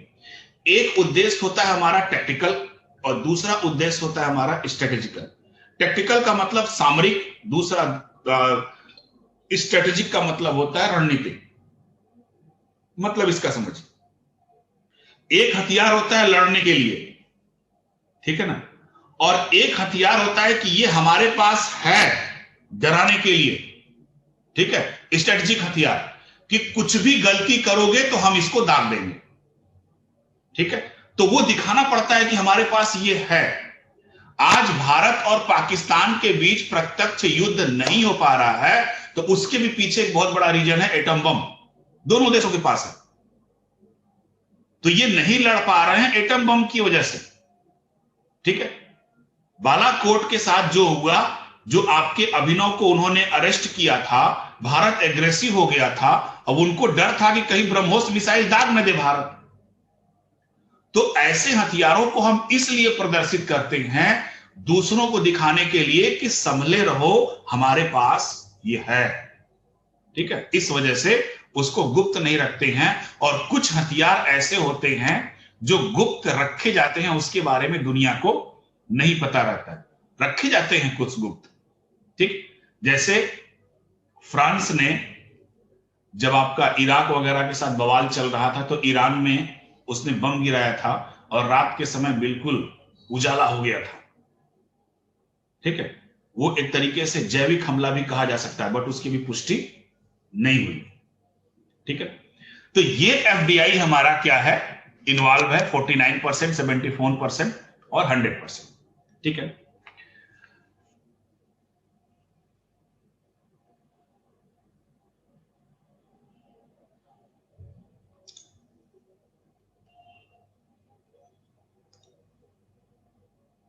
कुशवाहा जी, एक बात बड़ी कॉमन है ना, कि जिसके पास जितना संसाधन रहता है ना, उसको डर भी रहता है। अमेरिका विश्व शक्तिमान है, लेकिन उसको डर रहता है कि कोई और आगे ना निकल जाए, ठीक है ना। वो हर क्षेत्रों पर अपना ही आधिपत्य स्थापित करता है, किसी दूसरे को उस क्षेत्रों पर आधिपत्य स्थापित नहीं करने देता है। ये अमेरिका की बहुत पुरानी और चर्चित पॉलिसी है। वह किसी को भी स्थिर नहीं रहने देता है, सबको अस्थिर करता है, ताकि वो खुद क्या रह सके, स्थिर रह सके, ठीक है। अब विदेशी अनुमति जो निवेश हुई, उससे संबंधित फायदे क्या हो सकते हैं भारत में। फायदों में आधुनिक हथियारों को देश के अंदर उत्पादन हो सकता है, क्लियर। विदेशी कंपनियों पर निर्भरता में कमी आएगी, क्योंकि हथियारों का निर्माण कहां होगा, भारत में होगा। तीसरा, तत्कालीन रक्षा चुनौतियों का सामना करना संभव होगा, ठीक। बेनिफिट इसके हम बता रहे हैं, हथियारों के आयातक के स्थान पर हम निर्यातक बन सकते हैं, ठीक। विदेशी मुद्रा की बढ़त हो सकती है, ठीक है। देश के अंदर ही विनिर्माण को बढ़ावा दिया जा सकता है। ये सब तो बेनिफिट हो गए किसके, एफडीआई के। लेकिन इसका नुकसान भी है। नुकसान में पहला पॉइंट यह है कि घरेलू उत्पाद जो प्रणाली है वो हमारी कमजोर हो सकती है, हमारी जो स्वदेशी तकनीकियां हैं। दूसरा, विकसित हथियारों का दुरुपयोग संभव हो सकता है, विकसित हथियारों का दुरुपयोग संभव हो सकता है।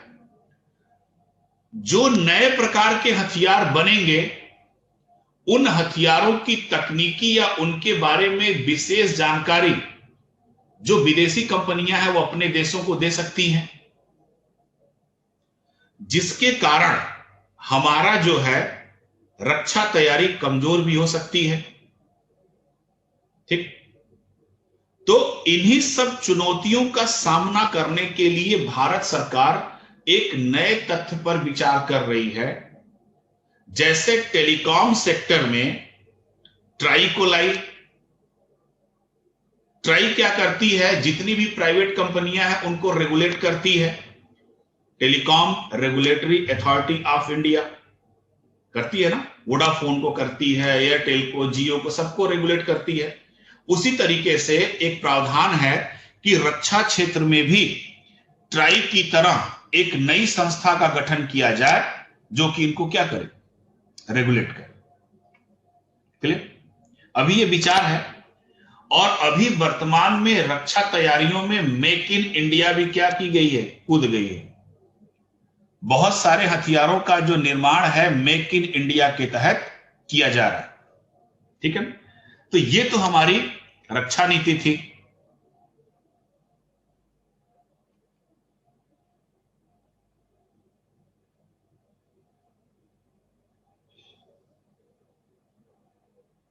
देखो, इजराइल की डिफेंस टेक्नोलॉजी लेने के पीछे मकसद यह है कि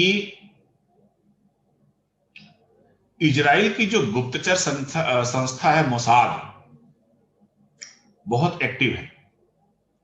और इजराइल जो होता है वो ड्रोन के मामले में बहुत आगे है दूसरे देशों की तुलना में। ठीक है, और इजराइल के अंदर क्या है कि वहां का हर एक बंदा सैनिक ट्रेनिंग लेता है। हमारी गुप्तचर संस्था जो हमारा वो है, क्या नाम है, याद नहीं आ रहा अभी भाई, हमारी जो गुप्तचर संस्था है क्या नाम है, रॉ। ठीक है, उसको ट्रेनिंग देने का काम कौन करती है, इजराइल। एसपीजी जो हमारी सुरक्षा है वो अभी उन्हीं के तर्ज पे होती है। और आपको जानकर आश्चर्य होगा कि ये जो एसपीजी जो सैनिक होते हैं ना, ये लगभग 1000 कमांडो से छट कर आते हैं। इनको हर एक प्रकार की ट्रेनिंग दी जाती है।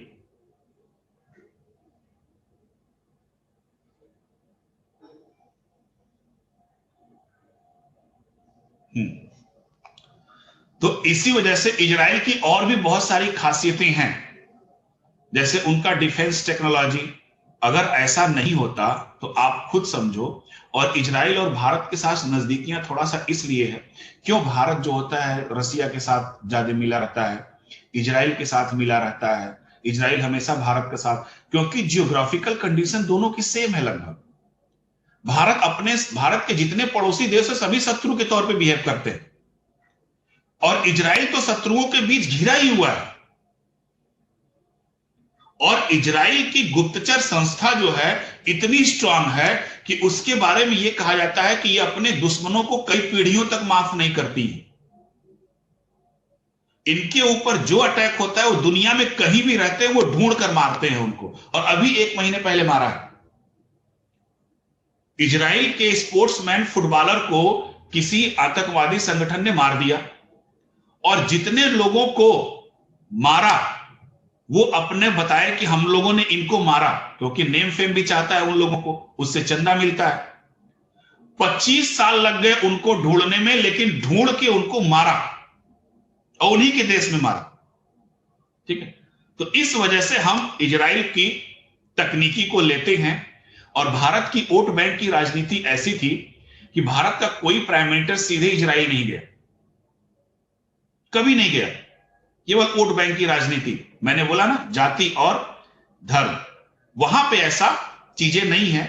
और दूसरा क्या है कि इजराइल को मैक्सिमम तकनीकी सीधे अमेरिका से मिलती है, और वहां पे भी वोट बैंक की राजनीति है।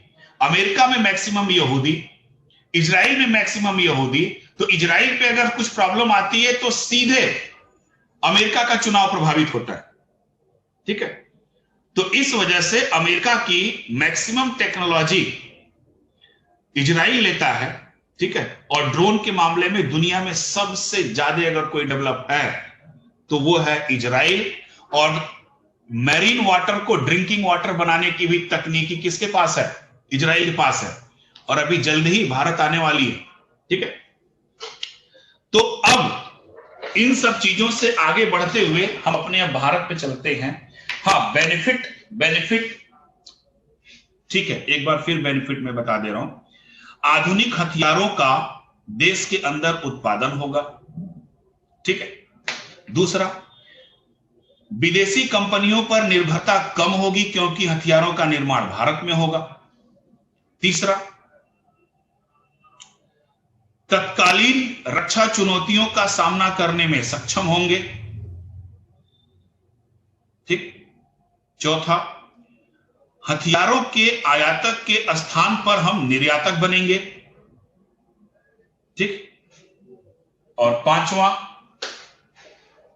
विदेशी मुद्रा की भी प्राप्ति होगी।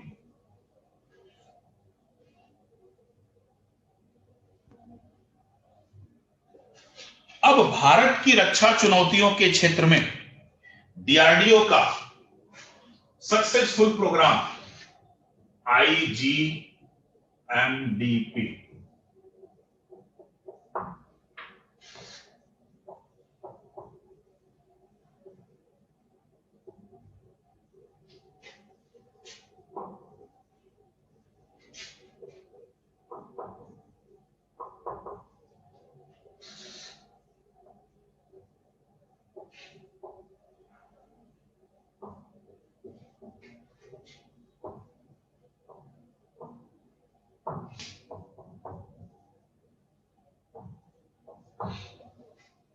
आईजीएमडीपी, हाँ किया है उन्होंने Israel visit. Integrated guided missiles development programme, ठीक है, 1983 में शुरू किया गया। और मैंने जब स्पेस पढ़ा रहा था आपको, रॉकेट बता रहा था, तो उसमें याद होगा एसएलवी, ठीक है, 1979, 80, 81 और 83 चार प्रकार के एसएलवी बने थे। और जब हम लोगों ने एसएलवी को बना लिया तो उसी समय हम लोग अपने मिसाइल्स प्रोग्राम को भी संचालित किए। इसके पहले हम लोग मिसाइल्स प्रोग्राम को संचालित तो किए थे, लेकिन वह सफल नहीं हो पाया था। वो इसलिए सफल नहीं हो पाया था कि हमारे पास उन्नत कोटि के रॉकेट नहीं थे। वे प्रोग्राम थे ऑपरेशन डेविल। दूसरा फिर प्रोग्राम ये फेल हो गया, तो दूसरा प्रोग्राम ऑर्गेनाइज किया गया था ऑपरेशन वैलिएंट। ये भी फेल हो गया क्योंकि हमारे पास रॉकेट नहीं था। लेकिन जैसे ही हम रॉकेट के मामले में आत्मनिर्भर हुए, तुरंत हम लोगों ने आईजीएमडीपी प्रोग्राम को ऑर्गेनाइज कर दिया 1983 में। नाम है इसका integrated guided missiles development programme. Hindi होती है इसकी एकीकृत निर्देशित मिसाइल विकास कार्यक्रम। एकीकृत निर्देशित मिसाइल विकास कार्यक्रम, ठीक। अब इस कार्यक्रम की जिम्मेदारी किसकी थी? डीआरडीओ की थी। और इस आईजीएमडीपी के तहत 5 प्रकार की मिसाइलों के निर्माण का लक्ष्य रखा गया। और वह 5 प्रकार की मिसाइलें थी पटना,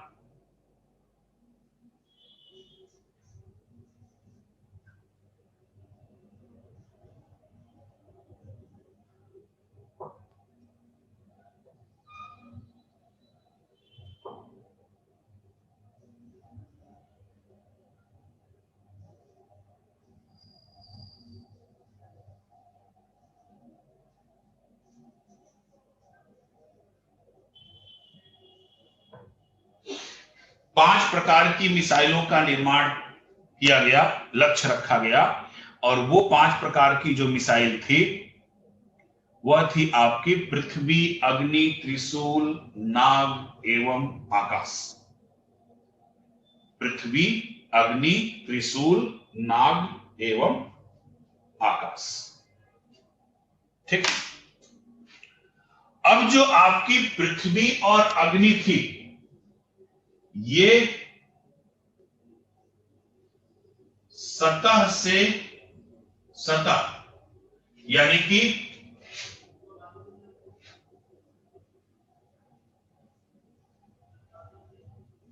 सरफेस टू सरफेस, सतह से सतह पर मार करने वाली थी, ठीक। त्रिशूल जो थी सतह से वायु में मार करने वाली मिसाइल थी। नाग जो थी वह एंटी टैंक मिसाइल थी, टैंक को मार करने वाली। आकाश वायु से वायु में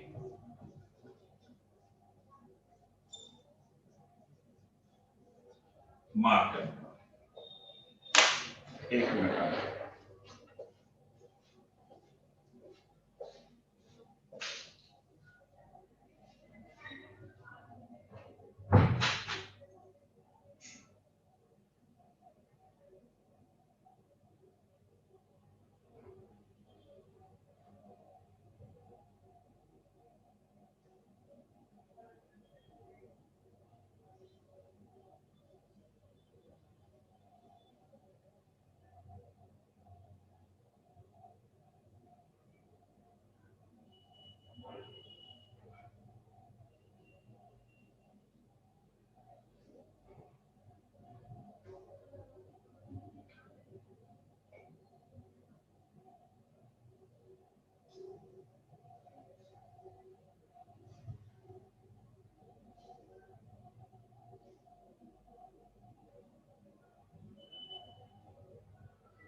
क्लियर?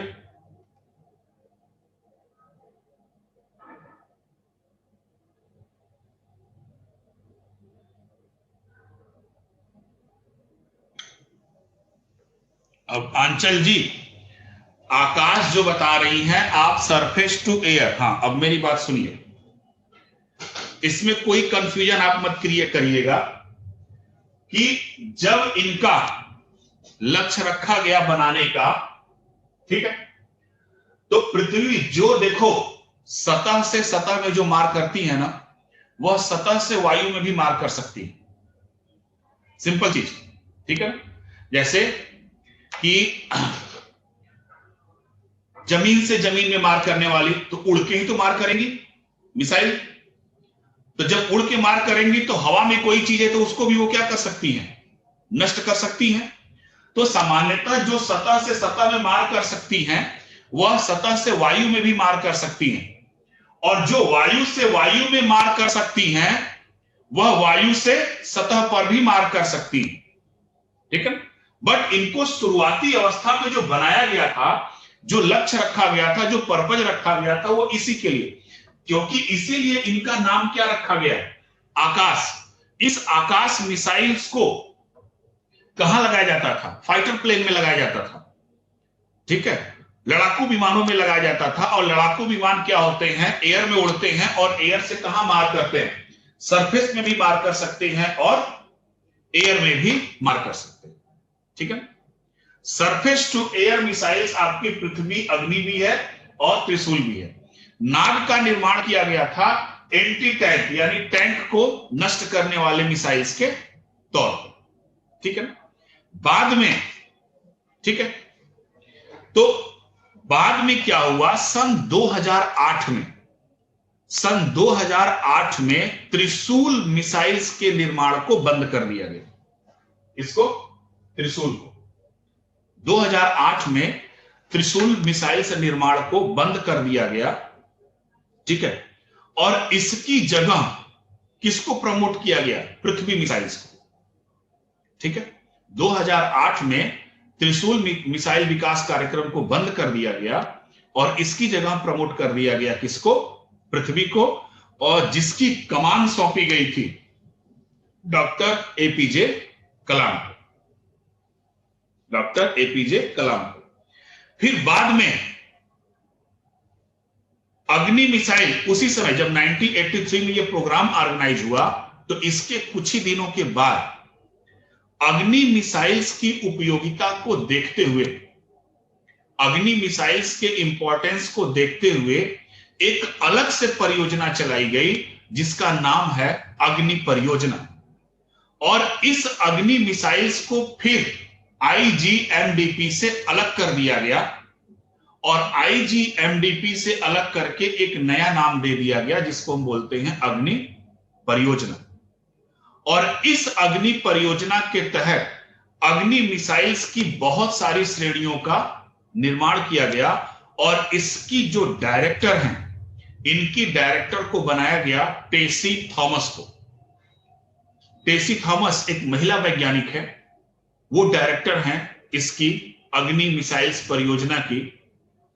एपीजे कलाम को मिसाइल्स मैन हम बोलते हैं और टेरी थॉमस को हम मिसाइल्स वुमेन बोलते हैं, है ना। अब ये मत समझ लीजिएगा कि दोनों पति पत्नी है ना। सौभाग्य से दोनों अनमैरिड है, दुर्भाग्य से नहीं, सौभाग्य से है ना, क्योंकि शादीशुदा व्यक्ति चैनल तक नहीं बदल सकता है ना। जो अनमैरिड होता है वही ये सब काम कर पाता है, ठीक है।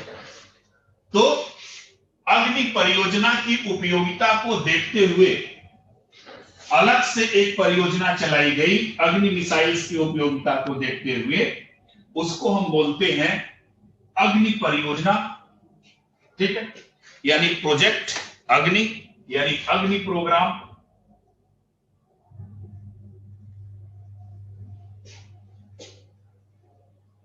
और इसकी जो डायरेक्टर हैं वो टेसी थॉमस जी हैं। और इस अग्नि प्रोग्राम के तहत 6 प्रकार के मिसाइलों का निर्माण किया जा रहा है, ठीक। हम देखते हैं, तो एक हम चार्ट के तौर पे हम इसको देखते हैं कौन कौन सी मिसाइल्स हैं। तो यहां पे हम लिखते हैं मिसाइल, यहां पे हम लिख देते हैं टाइप, और यहां पे हम लिख देते हैं रेंज, मतलब मार करने की क्षमता, ठीक है। तो पहला अग्नि first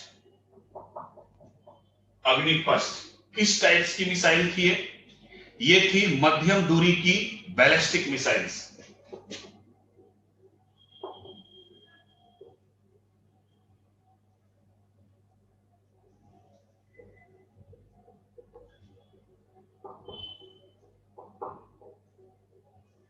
medium range ballistic missiles, ठीक है।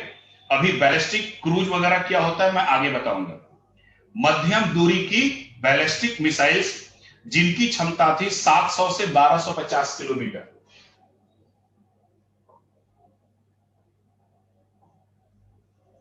से 1250 किलोमीटर, ठीक। फिर अग्नि 2 ये भी मीडियम रेंज की बैलिस्टिक मिसाइल्स, इनकी जो मारक क्षमता थी 2000 से 3000 किलोमीटर।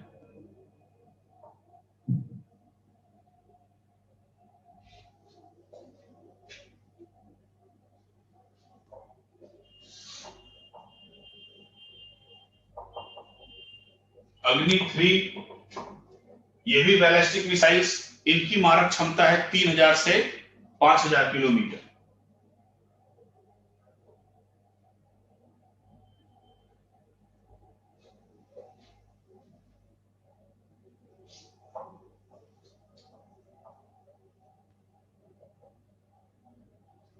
अग्नि 4,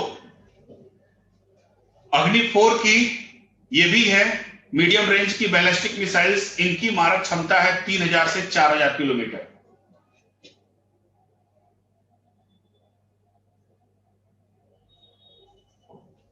देखो रेंज इनकी कम है, अग्नि 4 की जो रेंज है वो कम है, लेकिन इसके विध्वंसक पावर, हथियार ढोने की क्षमता और तेजी से अटैक करने की क्षमता अग्नि 3 से ज्यादा है। ठीक है, अब अग्नि 5,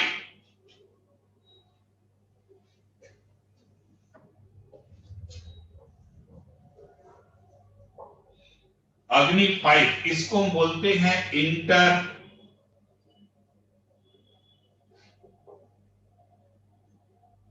कॉन्टिनेंटल बैलिस्टिक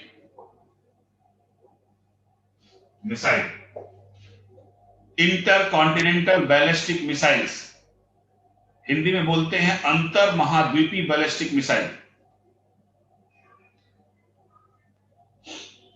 अंतर महाद्वीपीय बैलिस्टिक मिसाइल्स, क्षमता इनकी 5000 से 8000 किलोमीटर।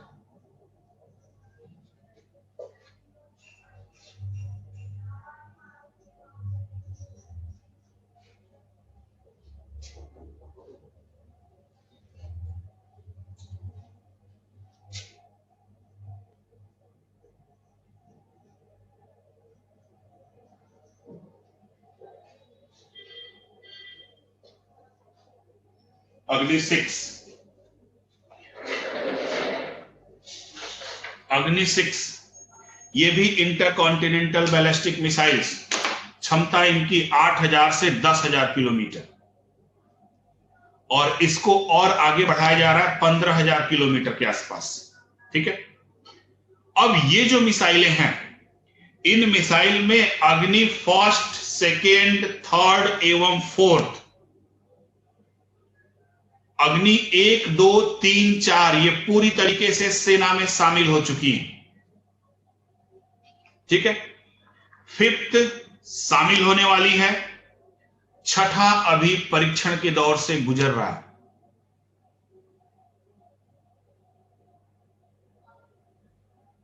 छठा अभी परीक्षण के तौर पे गुजर रहा है।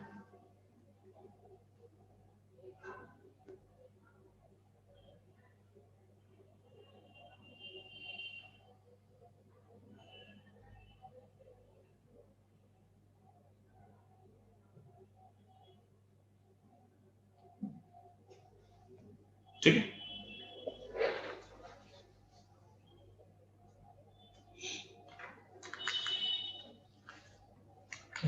नहीं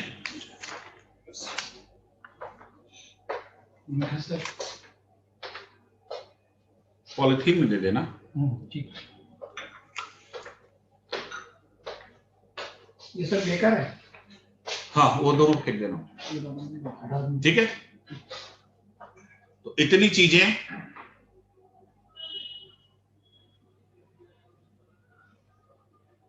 एक, दो, तीन, चार सेना में शामिल है, 5वां अभी शामिल नहीं है, जल्द ही शामिल हो जाएगा। यानी 5 तक पूरी तरीके से परीक्षण हो चुका है, 6ठे का परीक्षण किया जाना अभी बाकी है। ठीक है, इतनी चीजें हैं। कल हम लोग और डिफेंस की चर्चा करेंगे, और कल आपका डिफेंस खत्म भी हो जाएगा। देन उसके बाद फिर हम न्यूक्लियर एनर्जी शुरू करेंगे। ठीक है, नेक्स्ट वीक तक। 1989 में मोहम्मद कैफ जी, अग्नि मिसाइल्स का प्रथम परीक्षण जो हुआ था 1989 में हुआ था। ठीक है ना, डायरेक्टर का नाम सनी जी था, टेसी थॉमस, अग्नि परियोजना के डायरेक्टर का। ठीक है, नेक्स्ट वीक में इट्स में भी आपका साइंस टेक खत्म भी हो जाएगा। छोटे छोटे चैप्टर हैं, थोड़ा सा बड़ा। सूर्या मिसाइल है, सुना होगा ना, मूवी देखा होगा सूर्या दमास। सूर्या मिसाइल है, आएगा, सब मिसाइल में चर्चा करूंगा।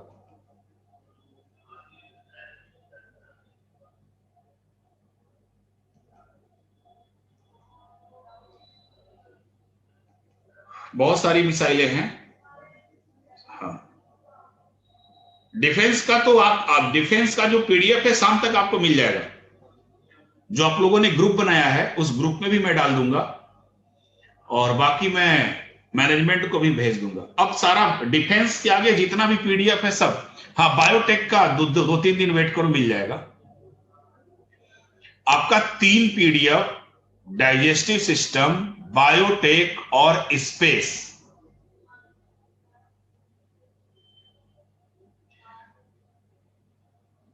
टेसी थॉमस है, टेसी थॉमस, ठीक है। तो डाइजेस्टिव सिस्टम, बायोटेक और स्पेस, ठीक है ना। इसका पीडीएफ 2-4 दिन लगेगा, बाकी का डिफेंस का पीडीएफ आपको आज ही मिल जाएगा। फिर जो मैं चैप्टर पढ़ाऊंगा उसका पीडीएफ आपको पहले ही मैं दे दूंगा। तो अब पीडीएफ में आपको देरी नहीं होगी, क्योंकि ये सब पीडीएफ बन के रखे हुए हैं। बाकी का भी 2-3 दिनों में आपका मिल जाएगा।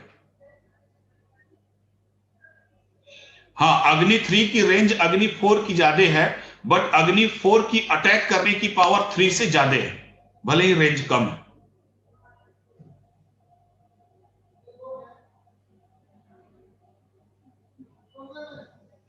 सनी जी, उसको हम बोलते हैं submarine missiles, submarine ballistic missiles, K4, K15, ठीक है। अभी आएगा, कहें आप टेंशन ले रहे हैं। जब मैं मिसाइल्स पढ़ा लूंगा उसके बाद आप मिसाइल से क्वेश्चन पूछना, देखो आपको मिलेगा नहीं, सब के सब उसमें कवर हो जाएंगे। या शाम को मैं नोट्स भेजूंगा, आप देख लेना, उसमें शाम तक मैं भेज दूंगा। 7 बजे के बाद मैं फ्री होता हूं तो मैं नोट्स भेज दूंगा, ठीक। मिसाइल्स टेक्नोलॉजी कंट्रोल रिजिम बता चुका हूं, एमटीसीआर को मैं क्रायोजेनिक इंजन के साथ ही।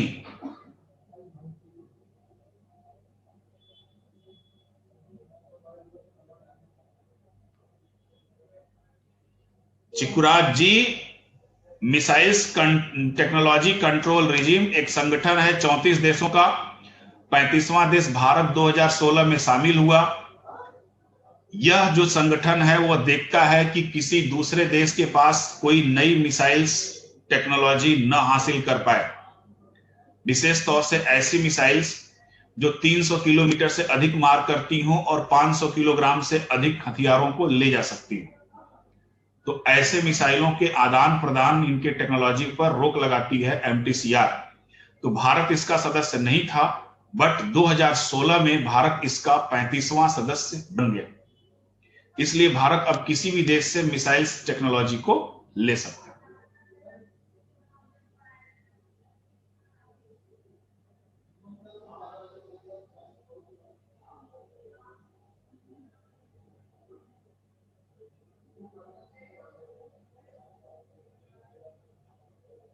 हाँ, मिसाइल्स प्रौद्योगिकी के आदान प्रदान पर प्रतिबंध लगाता है, रेंज पे नहीं। बेलाट्रिक्स और अग्निकुल ये प्राइवेट सेक्टर की कंपनियां हैं जो इसरो के साथ मिलकर काम करती हैं, और भारत की प्राइवेट सेक्टर है, जैसे अमेरिका की स्पेस एक्स है।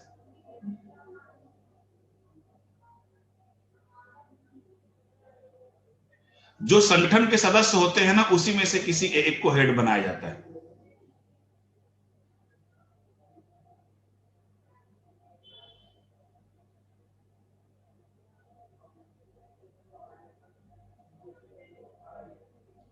अभी मेरे भाई हर्ष जी, अभी 10,000 की अभी तो परीक्षण ही नहीं किए हम इसका, ठीक है ना। 2016 में हम शामिल हुए इसमें। इसलिए शामिल हुए। मिसाइल्स का मतलब केवल रेंज ही नहीं होता, मिसाइल्स का मतलब होता है स्पीड से भी होता है, मिसाइल्स को रडार की तकनीकी से बचाना भी होता है, ठीक है, मिसाइल्स का कंट्रोल सिस्टम भी होता है। तो इन सब चीजों के लिए हम क्या करते हैं कि विदेशों से भी टेक्नोलॉजी को लेते हैं, ठीक है। तो अगर हम एमटीसीआर के सदस्य नहीं होते तो हम ये तकनीकी नहीं हासिल कर पाते, लेकिन अब हम इसके सदस्य हैं तो इस तकनीकी को हासिल कर लेंगे। और उसके साथ साथ एक चीज और होगा कि इस तकनीकी को हम किसी दूसरे देश को बेच भी नहीं सकते, ठीक है।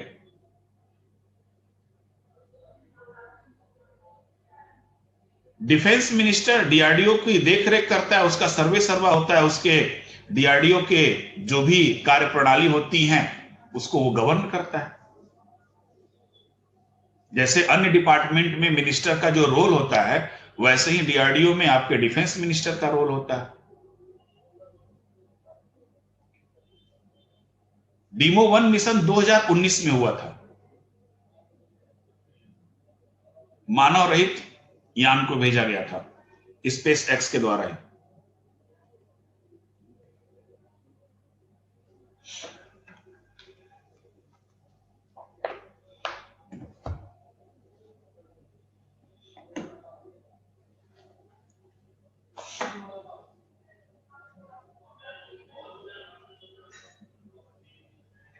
Okay, thank you. हम लोग फिर कल मिलते हैं डिफेंस की आगे की चर्चा के साथ।